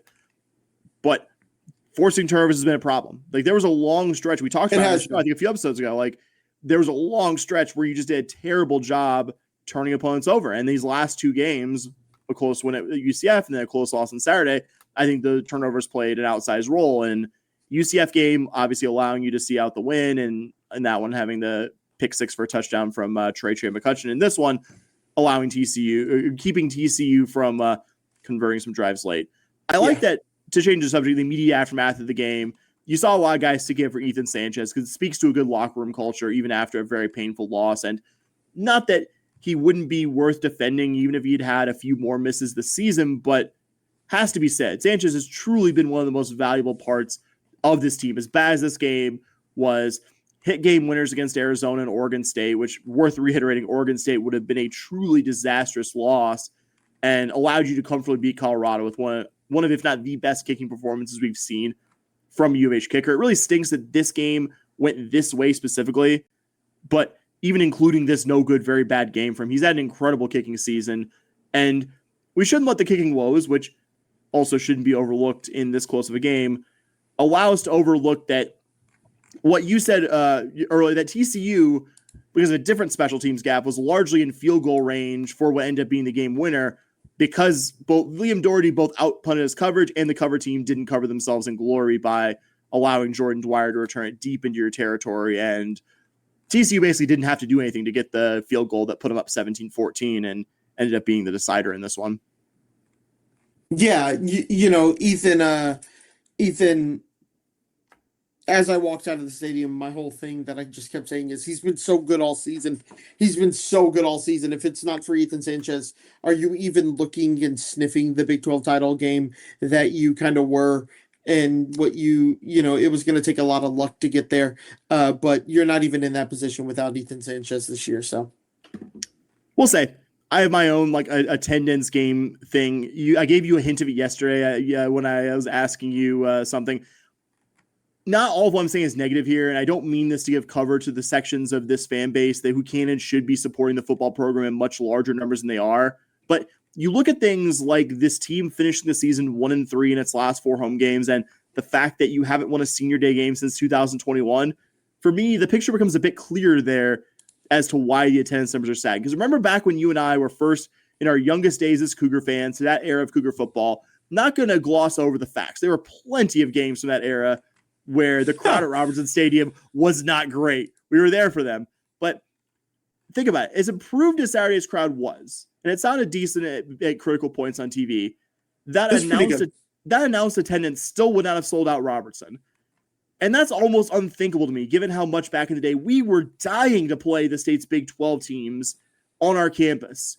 And now we're part of the Big 12, and there just seems to be this apathy outside of the hardcore group. And I think some of that, in my opinion, is that this has not been that great of a home team for the last decade or so. The numbers back it up. I asked you yesterday, like, what do you think we've been at home since the 2017 season? And it's 27-24. You've barely been a 500 team. I mean, if you took out FCS games, we might be below 500 at home. I should have done that before this one. You've had winning records, Bobby, in only 2 of those 9 seasons. And the 2 you did, the 2018 and 21 seasons, were, let's be honest here, seasons with notoriously soft home strength of schedules. You did have the nice win over SMU in 2021. I was there for that. That was a really fucking good time. I will not rewrite history there, but not a lot of really memorable home games or home wins, or like the really memorable, like, oh yeah, we had Kansas on there. They're a Big 12 team. We're about to go to the Big 12, and Kansas in 2022 just beat the shit out of us. Like things like that. I mean, if you're a U of H senior undergrad right now, you came to the school in the fall or summer of 2022, you're graduating this coming spring, Bobby, here are the 4 senior day games you've gotten. Saturday's Heartbreaker. You had last year's game against Baylor, the Houston Blue game, which was a valiant defensive effort, but you didn't score a single offensive touchdown against a pretty bad Baylor defense. 2 years ago, losing by 2 touchdowns to Oklahoma State, fading early in that one after a strong start. And then your freshman year, seeing the Cougs lose to a bad Tulsa team that fired their head coach less than 24 hours in what would be the Cougs' final AAC football game. Wouldn't ever dream of arguing that U of H right now doesn't have the best coach they possibly could, and that this team isn't very ahead of schedule. I have no big picture complaints about this program, and I don't think Cougar fans really should either, considering what kind of support goes in this program. I think we just need to recognize that, unlike when you and I were younger, this just hasn't been that good of a home team. And more than any other piece of minutia that certainly goes into people's decisions to not or to attend games, I mean, look at 3 of the last 4 games this season. You got crushed by Tech, though, I mean, kind of inevitable regardless of crowd size. Largely no-showing your first-ranked game in ages and losing to a not good West Virginia team. And then another bad start like you did against West Virginia to lose to TCU in a game where the offense was extremely frustrating, extremely tough to watch. I mean, like it or not, and I'm mostly in the not like it category here, that and your home struggles, generally that's not going to get the more casual fan out. I do like that we have an athletic director now, Eddie Nunez, who is recognized and not hid from the game day experience problems. It sounds from what you said like something could get better, but a lot of the controllable stuff is getting better. It is at least being recognized that it needs to be better. And that's all good stuff. And that could have a positive effect. But it is ultimately about winning games. And this program, well predating this current coach, has not done a good enough job at it in front of Houston crowds. And that's, I think, at least an overlooked part of why we're in this spot now. And I think Saturday is another example. Yeah, it certainly doesn't help. You know, kind of one of my arguments against that I've said in the past is when everyone's like, see, this is why people don't show up, because they get this kind of performance. And it's like, okay, I get that, but you don't know they're going to perform that way when you head into the stadium. I know. Right. But yeah, the cumulative effect is what I'm saying. The cumulative effect of this team being pretty poor is how many times do you go out and go, well, do we think we're going to see a win? And when we talk about, like, this is going to sound really lame, but when we talk about like taking your kids out and having the casual fan come out, it's a lot more fun when you're like, ask a kid if they had fun after their team wins versus the team that they're going to see loses. And they almost always say that they have fun when the team that they're cheering for wins versus the team that they're cheering for loses. And when they're going out at a 500 clip and you don't know, the kid's going to have a bad experience going like, yeah, I didn't have a lot of fun. I watched them put up 7 points and just get absolutely curb stomped by a Tulsa team that I've never heard of before. And I'm 11. Okay. I was doing the math about this team has been below 500 against FBS opponents because I was doing them. We played TSU at home in 2018, Grambling in 21, SFA this year, and there was a Prairie View in Holgo's first year. and there might be one I'm forgetting, but that's four. So you're at least 23-24 against FBS opponents. Most of those years being in the American, and it's not great. Like, I think that's the cumulative effect. It's not like, oh, the last game I went to, like, they lost, so I'm not going back. Yeah. It's more just like, man, it's been years since I've been to a game where it's had like a lot of juice and the Cougs won, and that I think is my larger point here. Yeah, man, that really sucks. So we'll get to this week's opponent, the Baylor Bears. We have a really, really exciting guest on here. Long-time guy on the Bears beat. My co-host here did a great job getting somebody who gave us a lot of insights into this Saturday's opponent. So let's give that a listen. All right, so we are glad to be joined by sports editor of the Waco Tribune Herald, Brice Cherry, to talk this week's opponent in the Baylor Bears. Brice, how are we doing today? Doing great. How about you guys? Not too bad. I know it's been I can only imagine a pretty busy week for you. But just to kind of start off on that note, heading into the late part of this season, it's really felt like the talk was if Dave Aranda was gone, and if so, who was going to replace him. Then suddenly we hear about an incident with Mack Rhoades on the sideline. After that, Mack Rhoades steps down, and we even hear more stuff off the field with Mack. Knowing it's all fairly fluid and can change at a moment's notice, can you give us a sort of timeline to everything going on in the Baylor athletics department? Well, it depends on how far you want to go back in the timeline, but how much time do we got? I mean, I would say probably the best place to start, though, would be 2 seasons ago. Dave was really on the hot seat, and Mack made kind of the unpopular decision then to retain Dave. He knew they had a good recruiting class coming in. And then they kind of get off to just a really awful start last season, 2024. It's safe to say if Baylor hadn't won at Texas Tech in the middle of the season that Dave would be gone. But Baylor did go out to Lubbock and won big there, and that led to a 6-game winning streak to close the season. Suddenly there's a little more optimism going into this season. I would say Baylor had legit Big 12 championship game hopes. I think we realize now that those were, foolish, just based on how this team has played. They got a lot of talent, but you just never know what team's going to show up, and that's been a recurring theme of the Aranda era.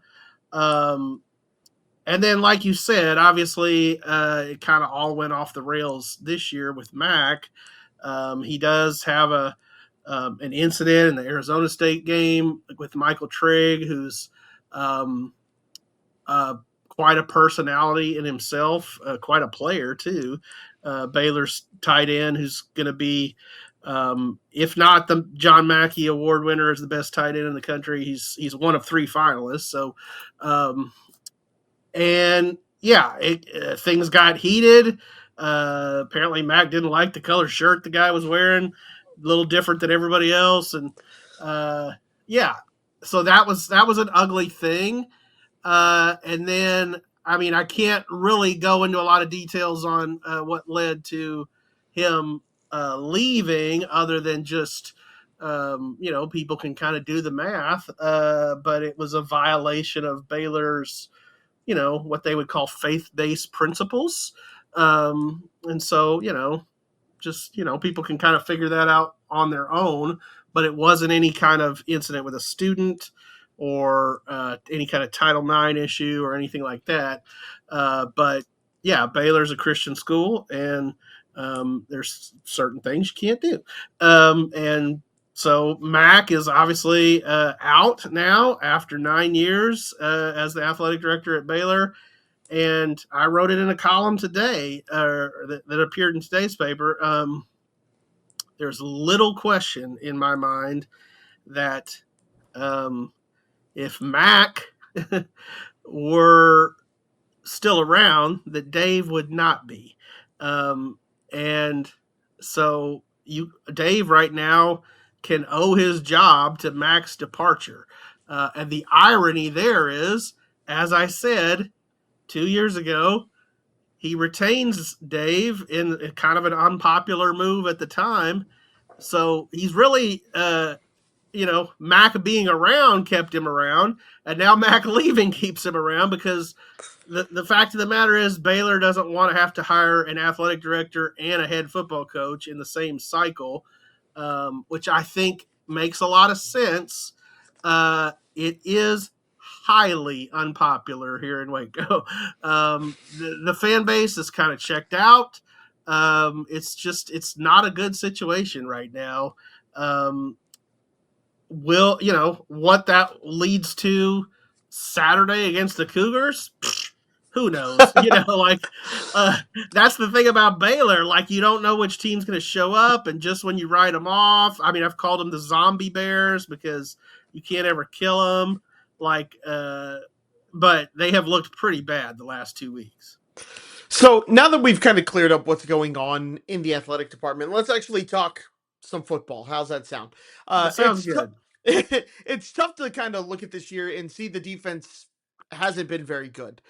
Considering Coach Aranda is a defensive guy, what's going wrong? Would you say it's a Jimmy's and Joe's situation, or do you really believe that this may be an X's and O's situation? I think it's got to be some of both. I've been critical. I've written a lot, and I actually wrote in a column earlier this year. The next person to call Dave Aranda a defensive guru needs to get smacked in the face because there's just no evidence for it anymore. Yeah, sure, he did it at LSU with a bunch of NFL draft picks, but it really hasn't been there at Baylor. Now, a lot of people also do want to write off his 2021 season at Baylor, which to me is not fair to Aranda. Like the common thing that you'll hear among Baylor fans is, he won that Big 12 championship with Matt Rule's guys, which okay, but you still have to coach them. And he coached them up well that season. They won the Big 12 championship, 12-2, made the Sugar Bowl. I mean, that was a great, great season for Baylor. Won it on an epic defensive play at the end of the game. Maybe the best Big 12 championship game ever. Oklahoma State's running for the end zone. Baylor stops them right at the 1 inch line. But to your point, I do think you have to look at both. Like, I don't think they've had a lot of playmakers on defense, so there is a Jimmy's and Joe's kind of situation there in the last couple of years. They have had some injuries this season, so I mean, they do have some excuses. Like, there's some guys they were counting on to be big time playmakers for them that went down early in the season, but other guys really just haven't been able to step up. And yeah, I mean, what is confounding a lot of times is that from a coaching perspective, they seem to make the same mistakes over and over and over. In the Utah game 2 weeks ago, Baylor got hit with 4 plays in that game of 60-plus yards. 3 of those came courtesy of Utah's offense. Baylor also threw a pick 6 that went for a long touchdown. But, yeah, and it's like, and when you ask Dave about it, it's like, well, we got 9-10 guys lined up right. One guy's not. Well, okay, why is that guy not in the game anymore? And I get that, if you're digging into your third string or whatever, things might even get worse. But, you and I can go out there and give up a 60-yard touchdown. I mean, I don't know how it could get much worse. So, Yeah. So I think there is blame all the way around. The players got to make plays. Dave can't go out there and tackle for them. Tackling's been an issue too, but I'm not seeing where this, defensive genius is scheming up anything that's making it easier on them either. So let's move to the opposite side of the ball. The Bears are 28th in SP plus offensively and seem to be able to move the ball fairly well. What has offensive coordinator Jake Spavital done to turn this offense from one of the worst offenses 2 years ago to a consistent top 30, top 40 offensive team? Yeah, well, first of all, Sawyer Robertson deserves a lot of credit. Spavital too, for sure. But Sawyer Robertson's, he's one of the best quarterbacks in the country.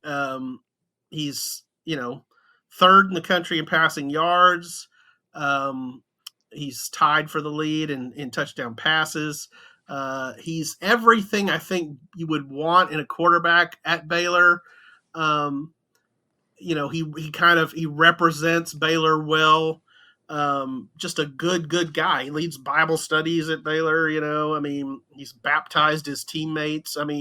These are things that we can get behind. Well, the problem with Baylor's offense, yes, they are good. They have a lot of talented playmakers led by Sawyer, but just been very inconsistent. And games where you've really needed Baylor's offense to kind of maybe go out and win a shootout, it's kind of struggled. And I think they have pressed because they know they have to be, flawless a lot of times. But Sawyer's thrown 11 interceptions, 4 in the last 2 weeks. He's thrown pick sixes in each of the last 2 weeks. They're 130th in the country in turnover margin. Not very good.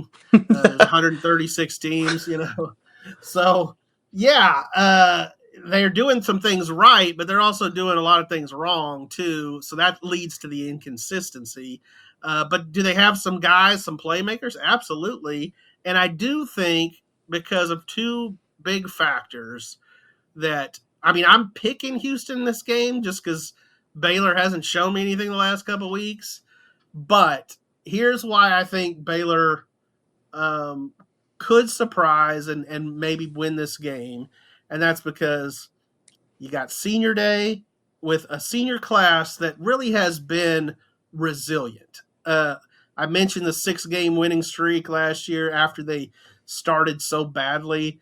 Guys like Sawyer Robertson, Josh Cameron, linebacker Keaton Thomas, these guys are tough leaders on this team, and they have just never let this team quit. And so with it being senior day, and you add on to the fact that they'd still like to go to a bowl game. Mm-hmm. And you're sitting there with 5 wins. They'd like to salvage something out of this dumpster fire of a season. So, I think there's a lot to play for. I think the atmosphere will be dismal. I don't think there'll be anybody there. I think I wrote again in a column that so one of our local shopping centers is Central Texas Marketplace. I said there'll be bigger crowds at Central Texas Marketplace on Saturday.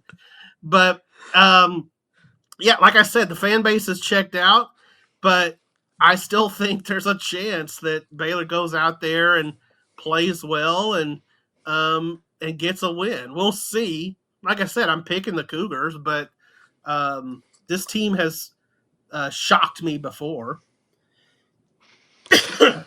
Central Texas Marketplace, or as it was called, the New Mall when I was there. Yeah, exactly. So a question we ask all of our guests is, as Sam and I preview the game, who is someone that Sam and I may be overlooking that we should absolutely be on the lookout for heading into Saturday? Oh, such a great question. Man, if you haven't followed Baylor real closely, maybe not everybody knows about Josh Cameron, but what a story that guy is. He's a receiver that wears number 34, which is unusual in itself.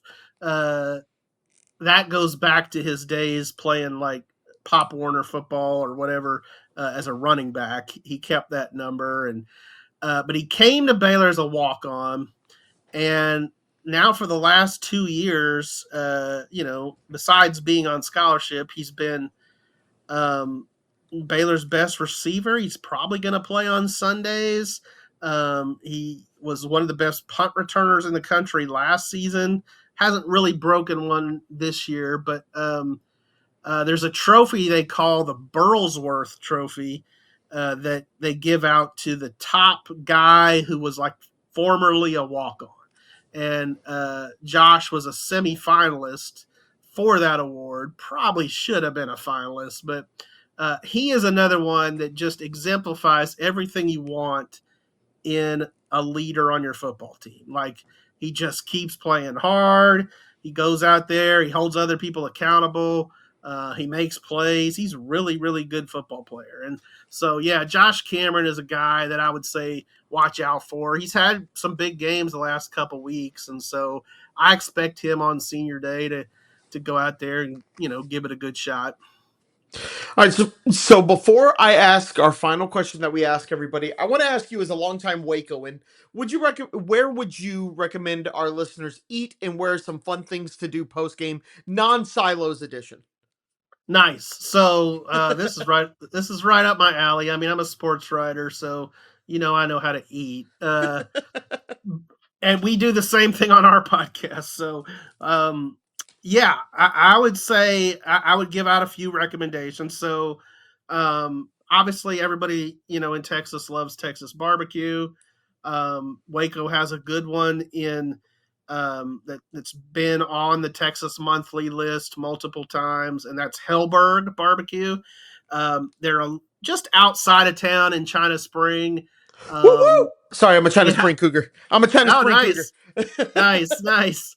So, yeah, Hellberg is excellent. It burned down a couple years ago, but they rebuilt, and so they're back and better than ever. I would say, closer to campus, you could always hit VTEX. They have something called the Gut Pack that it's like a Frito pie on steroids that is pretty amazing. It's delicious. Yes, it is. And then I'm a big fan of kind of a local sandwich place, deli called Schmaltz's. Schmaltz's has been described as like Schlotzsky's, but better. Their bread is excellent, and that's probably and some weeks they have what they call jalapeno cheese bread. Whoo, it's so good. But yeah, those are a few recommendations. And then as far as like things to do outside of the silos, which obviously the silos are always hopping, and I'm sure they will be this weekend. But Dr. Pepper Museum is a great place.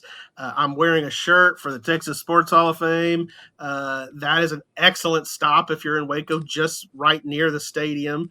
I'm a big proponent. I'm on the selection committee for the Texas Sports Hall of Fame. So you can go see a Heisman Trophy. You can go see how it's a really cool museum. It's a really cool museum. Yeah, you can go see how tall you are compared to Akeem, like all this cool stuff.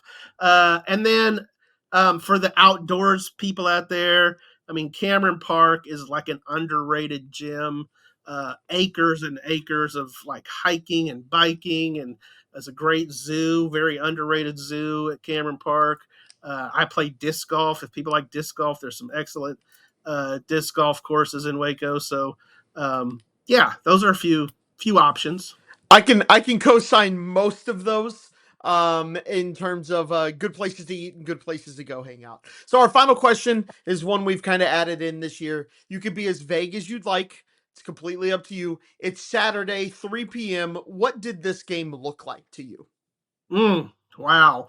Again, you're asking me to predict the unpredictable because this team, like I said, you never know what's going to show up.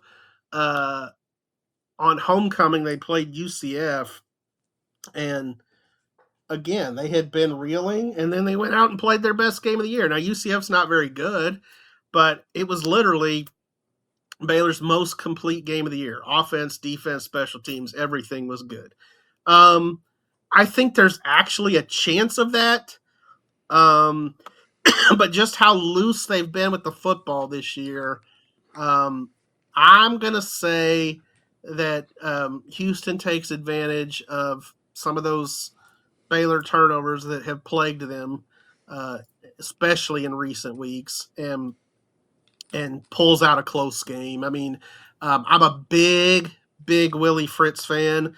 I covered Willie many moons ago at the Brennan Banner Press when he was coaching the Blinn Buccaneers to a couple of junior college national championships. I saw some really good JUCO teams back then, and I was the beat writer and official statistician. Willie had me do all the stats for the Blinn Bucks that year because I was at all the games. So, I thought that was a great hire when Houston hired Willie, and I think it's proven to be the case this year.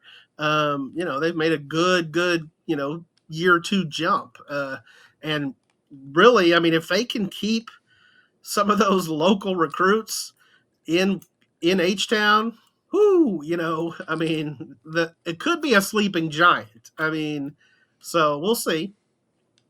Well, thank you so much, Brice. Just before I let Brice plug his stuff, I do want to say he did an excellent story on Coach Fritz preseason. So much so that my mom, who lives in Waco and works there, actually sent me the article. And when it came time to play Baylor, I knew I wanted to try and get Brice on here. So, Brice, go ahead, plug the Waco Trib, whatever you want to do here, and thank you so much for your time. Yeah, so we have all of our stuff's on wacotrib.com. You can follow me at Brice Cherry, just all together, Brice with an I. And then we do a podcast also that looks at Baylor and Big 12 called One True Podcast, kind of an homage to the old One True Champion season where Baylor and TCU are fighting it out. So, yeah, we have a lot of fun. We have guests on there and stuff. So, yeah, people can check out any of that good stuff. Excellent. Well, thank you very much. Have a good one. All right. Thanks, Bobby. Baylor football is really a team of contrast, which sounds like me making a jokey wind-up to a preview, and it kind of is, but I do not believe the Cougs have faced a team this year with a bigger gulf between their two main units. You heard from the interview with the fantastic Brice Cherry a moment ago. It's the Baylor defense that's the really struggling unit here, because the Bears are 28th nationally in offensive SP+, 111th, Bobby, in defensive SP+, or if standard metrics are more your thing, Baylor is allowing just under 33 points per game, a number that, in my opinion, actually flatters them a bit because you have some outlier performances, like they allowed 7 to a really bad FCS Samford team early in the season and 3 to UCF, which I believe Brice mentioned that game specifically. You take those 2 games out, Baylor is allowing just under 39 points per game in the remaining 9 regular season games. I mean, you can't cherry pick data out of a data set just to prove a point, but I don't believe I'm being accurate in saying that 39 points per game allowed is a bit more indicative of what Baylor has done this year than the overall number. A truly terrible defense. Good argument for the worst one U of H has seen this season. I thought maybe Oregon State, Rice, Oklahoma State, or Colorado could be rated lower. Double check to Bobby. Nope. Baylor is dead fucking last among U of H's FBS opponents this year. Oak State's close. And in a way, it's remarkable, having watched 4 quarters of us play Oklahoma State, that there is a Big 12 team that is still alive for bowl eligibility that is somehow worse than Oklahoma State, at least slightly, in a phase of their game. And we've all lived through the experience of a head coach whose reputation is largely based on being a quote-unquote guru of one specific part of the game, and that team being largely terrible at that part of the game they are a guru for.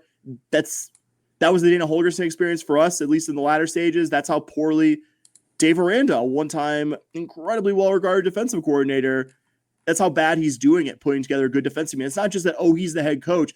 He's the head coach, and he's been calling the defense, I think, since last season. Their defense has been atrocious both of these seasons. You'd think that if the former defensive coach's team would be good at one phase, it would be the defense, not the offense. I mean, Sawyer Robertson, Baylor's quarterback, really paced a prolific passing attack, even better numbers-wise than the TC one we saw last week. I mean, if you want to zoom in, they haven't had the best last several weeks. They've only scored 30 points once, which is a 33 home win over UCF in the last 4 games. So maybe not absolutely hitting their stride going into the final regular season week, but I think you'd be foolish to dismiss, especially with some of the weaknesses we've seen from the Cougar defense this season, their ability to score enough points and maybe get in a shootout with the Cougar offense that, while it's had its moments, isn't a offense that I think we'd all be wild about going to a shootout with, or one that I entirely trust to run roughshod over a bad Baylor defense, because it's happened at times this year, but also the Cougs have gone missing against some poor defenses at times too. So all the defensive awards aside, this is a good opposing offense, and that alone gives them a pretty decent chance this game, as evidenced by the fact that the odds makers still now have Baylor as a slight favorite to win. All that said, Bobby, what have you gotten to learn about this opponent? Yeah, I think the biggest thing, to the point that you said, when our guest Brice Cherry was talking about how if he hears one more person say that Dave Aranda's a defensive specialist, he's going to like smack him in the face. And it's like, that's how I feel every time somebody from Nebraska mentions that like Dana Holgerson was supposed to bring. He's a big air raid guy. Bob, do you know he's an air raid guy? I didn't see that in 5 years. Yeah, and I was like, no, he's not. Like, you didn't watch any tape. Like, I totally get where he's coming from with that. This defense is horrendous, bud. This game does scare me a little bit, though. To your point, the odds makers have this at 2.5, I think is what it opened at. And I think it still is most places. Yeah, I think it still is. Sorry, I was pulling up the game spread there just kind of real quick. Yeah, opened at 2.5. That feels about right. Baylor's got a lot to play for this year. You kind of heard Brice talk about, or this game, you kind of heard Brice talk about that the leadership on this team is one in which they never want to count themselves out, things like that. They're playing for a bowl game in their quarterback's final year. They're playing, I don't want to say it's for their coach's job because they've already said he's coming back, but it certainly does kind of feel that way, that they kind of want to end on a high note. It's in Baylor. The weather's supposed to be either rainy or cloudy. It's going to either be like a beautiful day or an ugly day, depends on when this like kind of cold front moves through. But yeah, I think it's nobody there, which I think even before Brice said that nobody's going to be there. Yeah, there's going to be 0 people at this game. This very well could be, not that I believe our fans could do it, but a game in which you see quite a bit of red scattered amongst green and yellow there. I don't know if you saw this, but they kind of have their chrome helmets that they've actually kind of changed the logo on it, rather than it being like a BU in white with no fill on the inside. They've actually kind of made it green. It actually looks pretty slick. But overall, this is kind of, it sounds weird because like I want U of H to win. Obviously, I will always cheer for the Cougs, but it definitely feels like one of those weird situations where this is meant for an 11 a.m. kickoff on the final week of the season. It's totally just like, yeah, Baylor may qualify for a bowl. U of H doesn't have much to play for here. Like, maybe this is the difference between the Alamo Bowl and the Pop-Tarts Bowl. It's like, this is totally made for Saturday at 11 o'clock during rivalry week. Yeah, I do think we've seen this Cougar team really come off strong off some losses. Like, the UCF effort wasn't perfect, but I thought they were pretty fired up. And I still think it's good that they found a way to win against an opponent who never lost the space game. So you've seen this team respond after tough losses pretty well, and I think you're going to see this team respond well off of, I think, a really frustrating loss to TCU. But I would agree also that factually Baylor is the team here that has more to play for. Not saying the Cougars don't have anything to play for, not saying anything about either team's motivation, because frankly, if you looked at Baylor's last month or so, looked like a team, like you see the Q word watch with them, like the quit. Yeah. Like that I watched a decent amount of the Arizona game in Tucson last week. And Arizona's a good team. Like, I think that's aging into one of the best Cougar wins we have this season. Good ball club. Fully agree with that. But Baylor factually still has more to play for. Some really good receivers. I wanted to name check Josh Cameron, who Brice mentioned. Very, very cool story. Originally started as a walk-on, one of the more prolific receivers we're going to see this year. Michael Trigg, also probably the best tight end in the country when it's all said and done. And Ashton Hawkins, who originally started at Texas State, followed Jake Spavital to Waco, and is a good move the sticks kind of receiver. I wonder if we'll see Baylor deploy him kind of the same way that TCU did for Joseph Manjack last week. So, getting to picks, last football topic here late in this episode, almost 2 hours in. Bobby, sorry for my contributions to this running extraordinarily long here on the Wednesday before Thanksgiving. You and I both went 2-1 last week, but Bobby, you picked the more valuable spread and total pick correctly, and thus extended your lead ever so slightly up to 300 to 280 now for the season to date. Last week of regular season picking, second to last week period, as we have some bowl season stuff to do next month. Bobby, give me your picks. All right, so the picks are, I'm going to start with the game total of 59.5, despite the defense for Baylor being kind of a little sketch. I'm going to take the under of 59.5.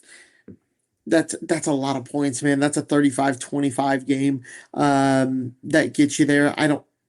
The Cougar offense has put up points against some teams. They haven't played a defense as bad, but I don't know, man. That just feels like a lot of points there. So give me the total under 59.5. In our prop, actually, hold on, let me pull them up because I had it. I'm going to take the interceptions by the defense. I'm going to take over Houston getting half an interception there. And then my game pick is going to be, I'm going to have some fun and enjoy and have something on this Arizona State game. I'm going to take Arizona State plus 1.5 here. They are hosting Arizona. I don't know why Arizona State's a 1.5 point favorite here. That feels like a sucker's bet for or a bet that I think you could make a little bit of money on here. So give me Arizona State plus 1.5 there. I did not take that one, but I gave that one a long bit of thought. And I just like, if this is obviously Sam Levitt. I mean, if it's Sam Levitt's healthy in there, like they're not an underdog. They're probably like about touchdown favorites. That's probably the origin there. But I didn't take that one, and I hope I don't regret it because I saw them as a dog at home in this one. Like, I don't think it's gonna be a blowout, but like, do I think they can win by a field goal? Like, yeah, absolutely. But did not take it. But understand your logic there. For my spread or total pick, I'm going with the Cougars plus 2.5. I was a bit worried about my cool streak in this particular pick. It feels like it's been ages since I've picked one of these specific types correctly. But given how Baylor's playing lately, and I know we're coming off a loss here, I'm kind of floored they're still the favorites. Like it'd be one thing if they were a 5-6 team that was playing a bit better in the latter stages. Like, okay, like they had a really rough start, but they're starting to look a bit better here going into the end of the season, bowl eligibility on the line. Yeah, totally see the narrative there. This is a team skidding into the finish this season. Not saying they're incapable of beating the Cougars, but was and still am kind of floored they're the favorites, so I'm taking the Cougs. Plus 2.5 here. I am joining you in taking the defense over half an interception for the team prop pick. I know it's uncreative because I took that last week and it hit, but I mean, it fits for Baylor's quarterback Sawyer Robertson the same way it did for Josh Hoover. They're both good, prolific quarterbacks, but they both average about a pick a game. I think when it's all said and done, he'll have at least one pick in this one. Don't think Saturday is going to break that trend for him here.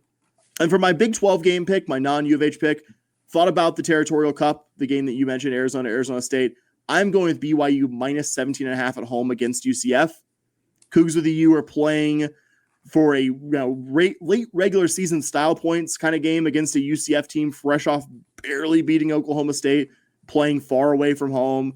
I have a hard time seeing, frankly, I probably would have taken this up to about 20.5, 21 for BYU. That's how much of a mismatch I think this is going to be for UCF, a team that just looks incapable of scoring. And I think we'll see that. I think this is going to be a 35-10, 35-7 kind of game. So going with the Cougs with a U for my final pick. Yeah, don't hate that one for you.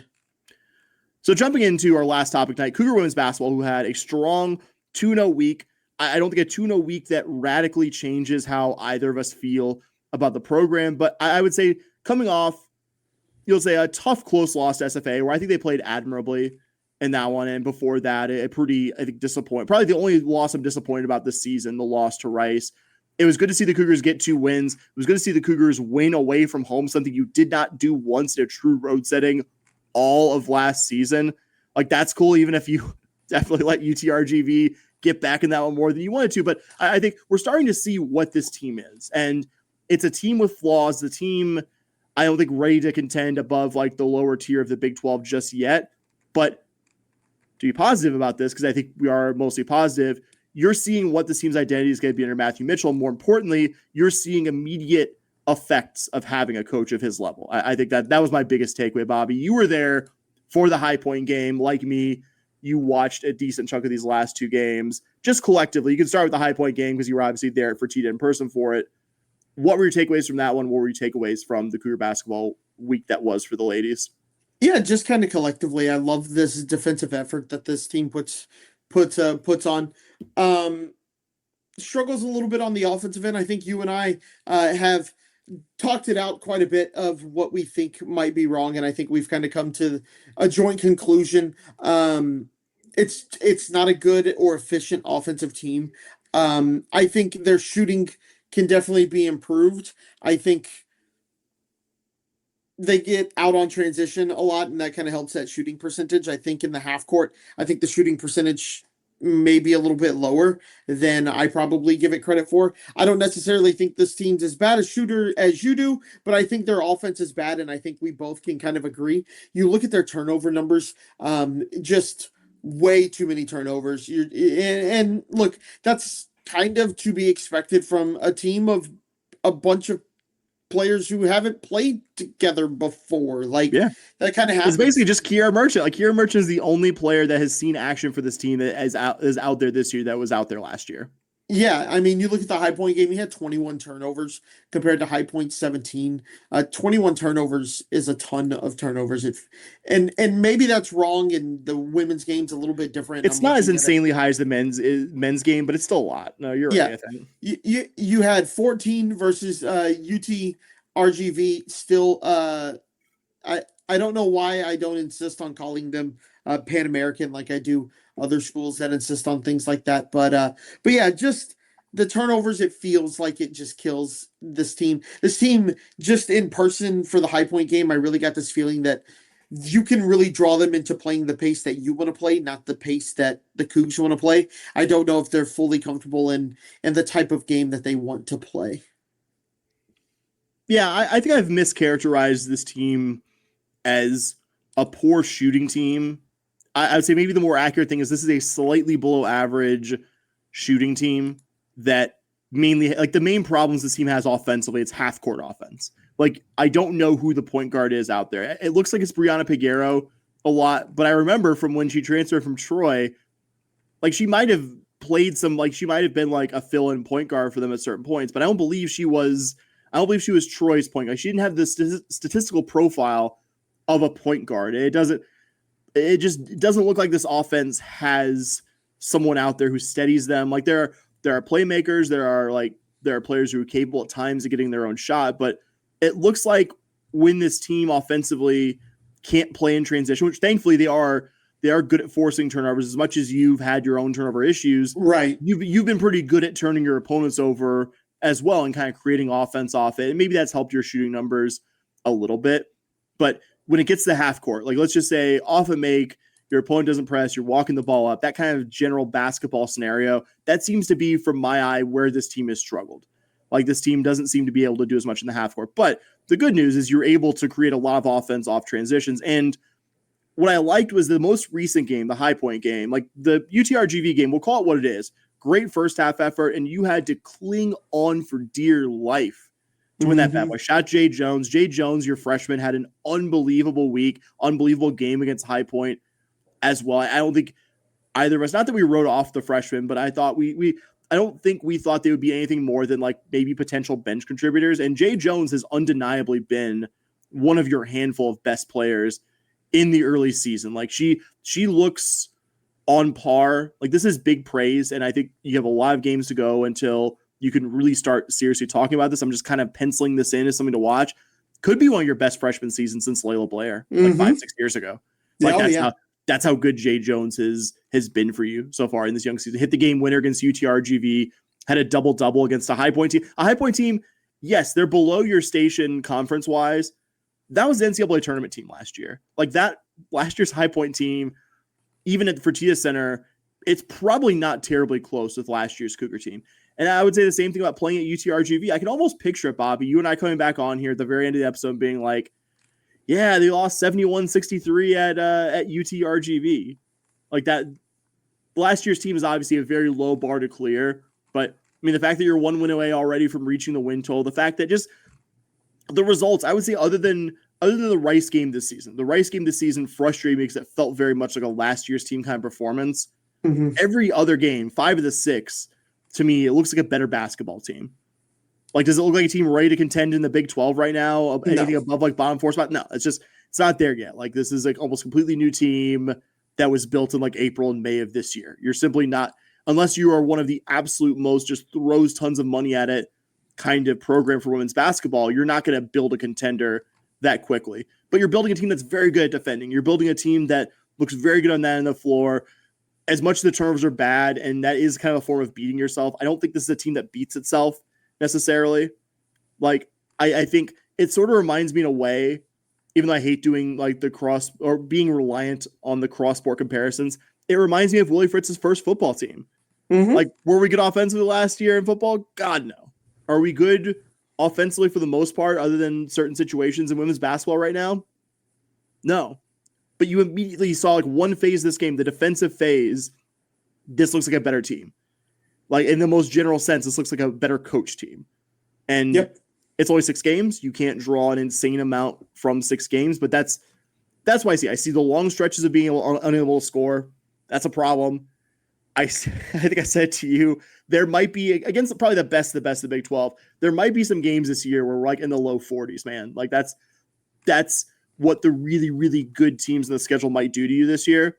But also, unlike last year's team, you might be able to pick off some of the lower level teams simply by being a more complete, better defensive basketball team than some of the, the bottom 4 or 5 teams the Big 12 you're going to be fighting with. So I think that's good. That's where my expectations were. I was hoping to see, even in the early season, a better coach team, a team that had an identity defensively in year 1 under Matthew Mitchell. I think I've seen that in spades in the early season.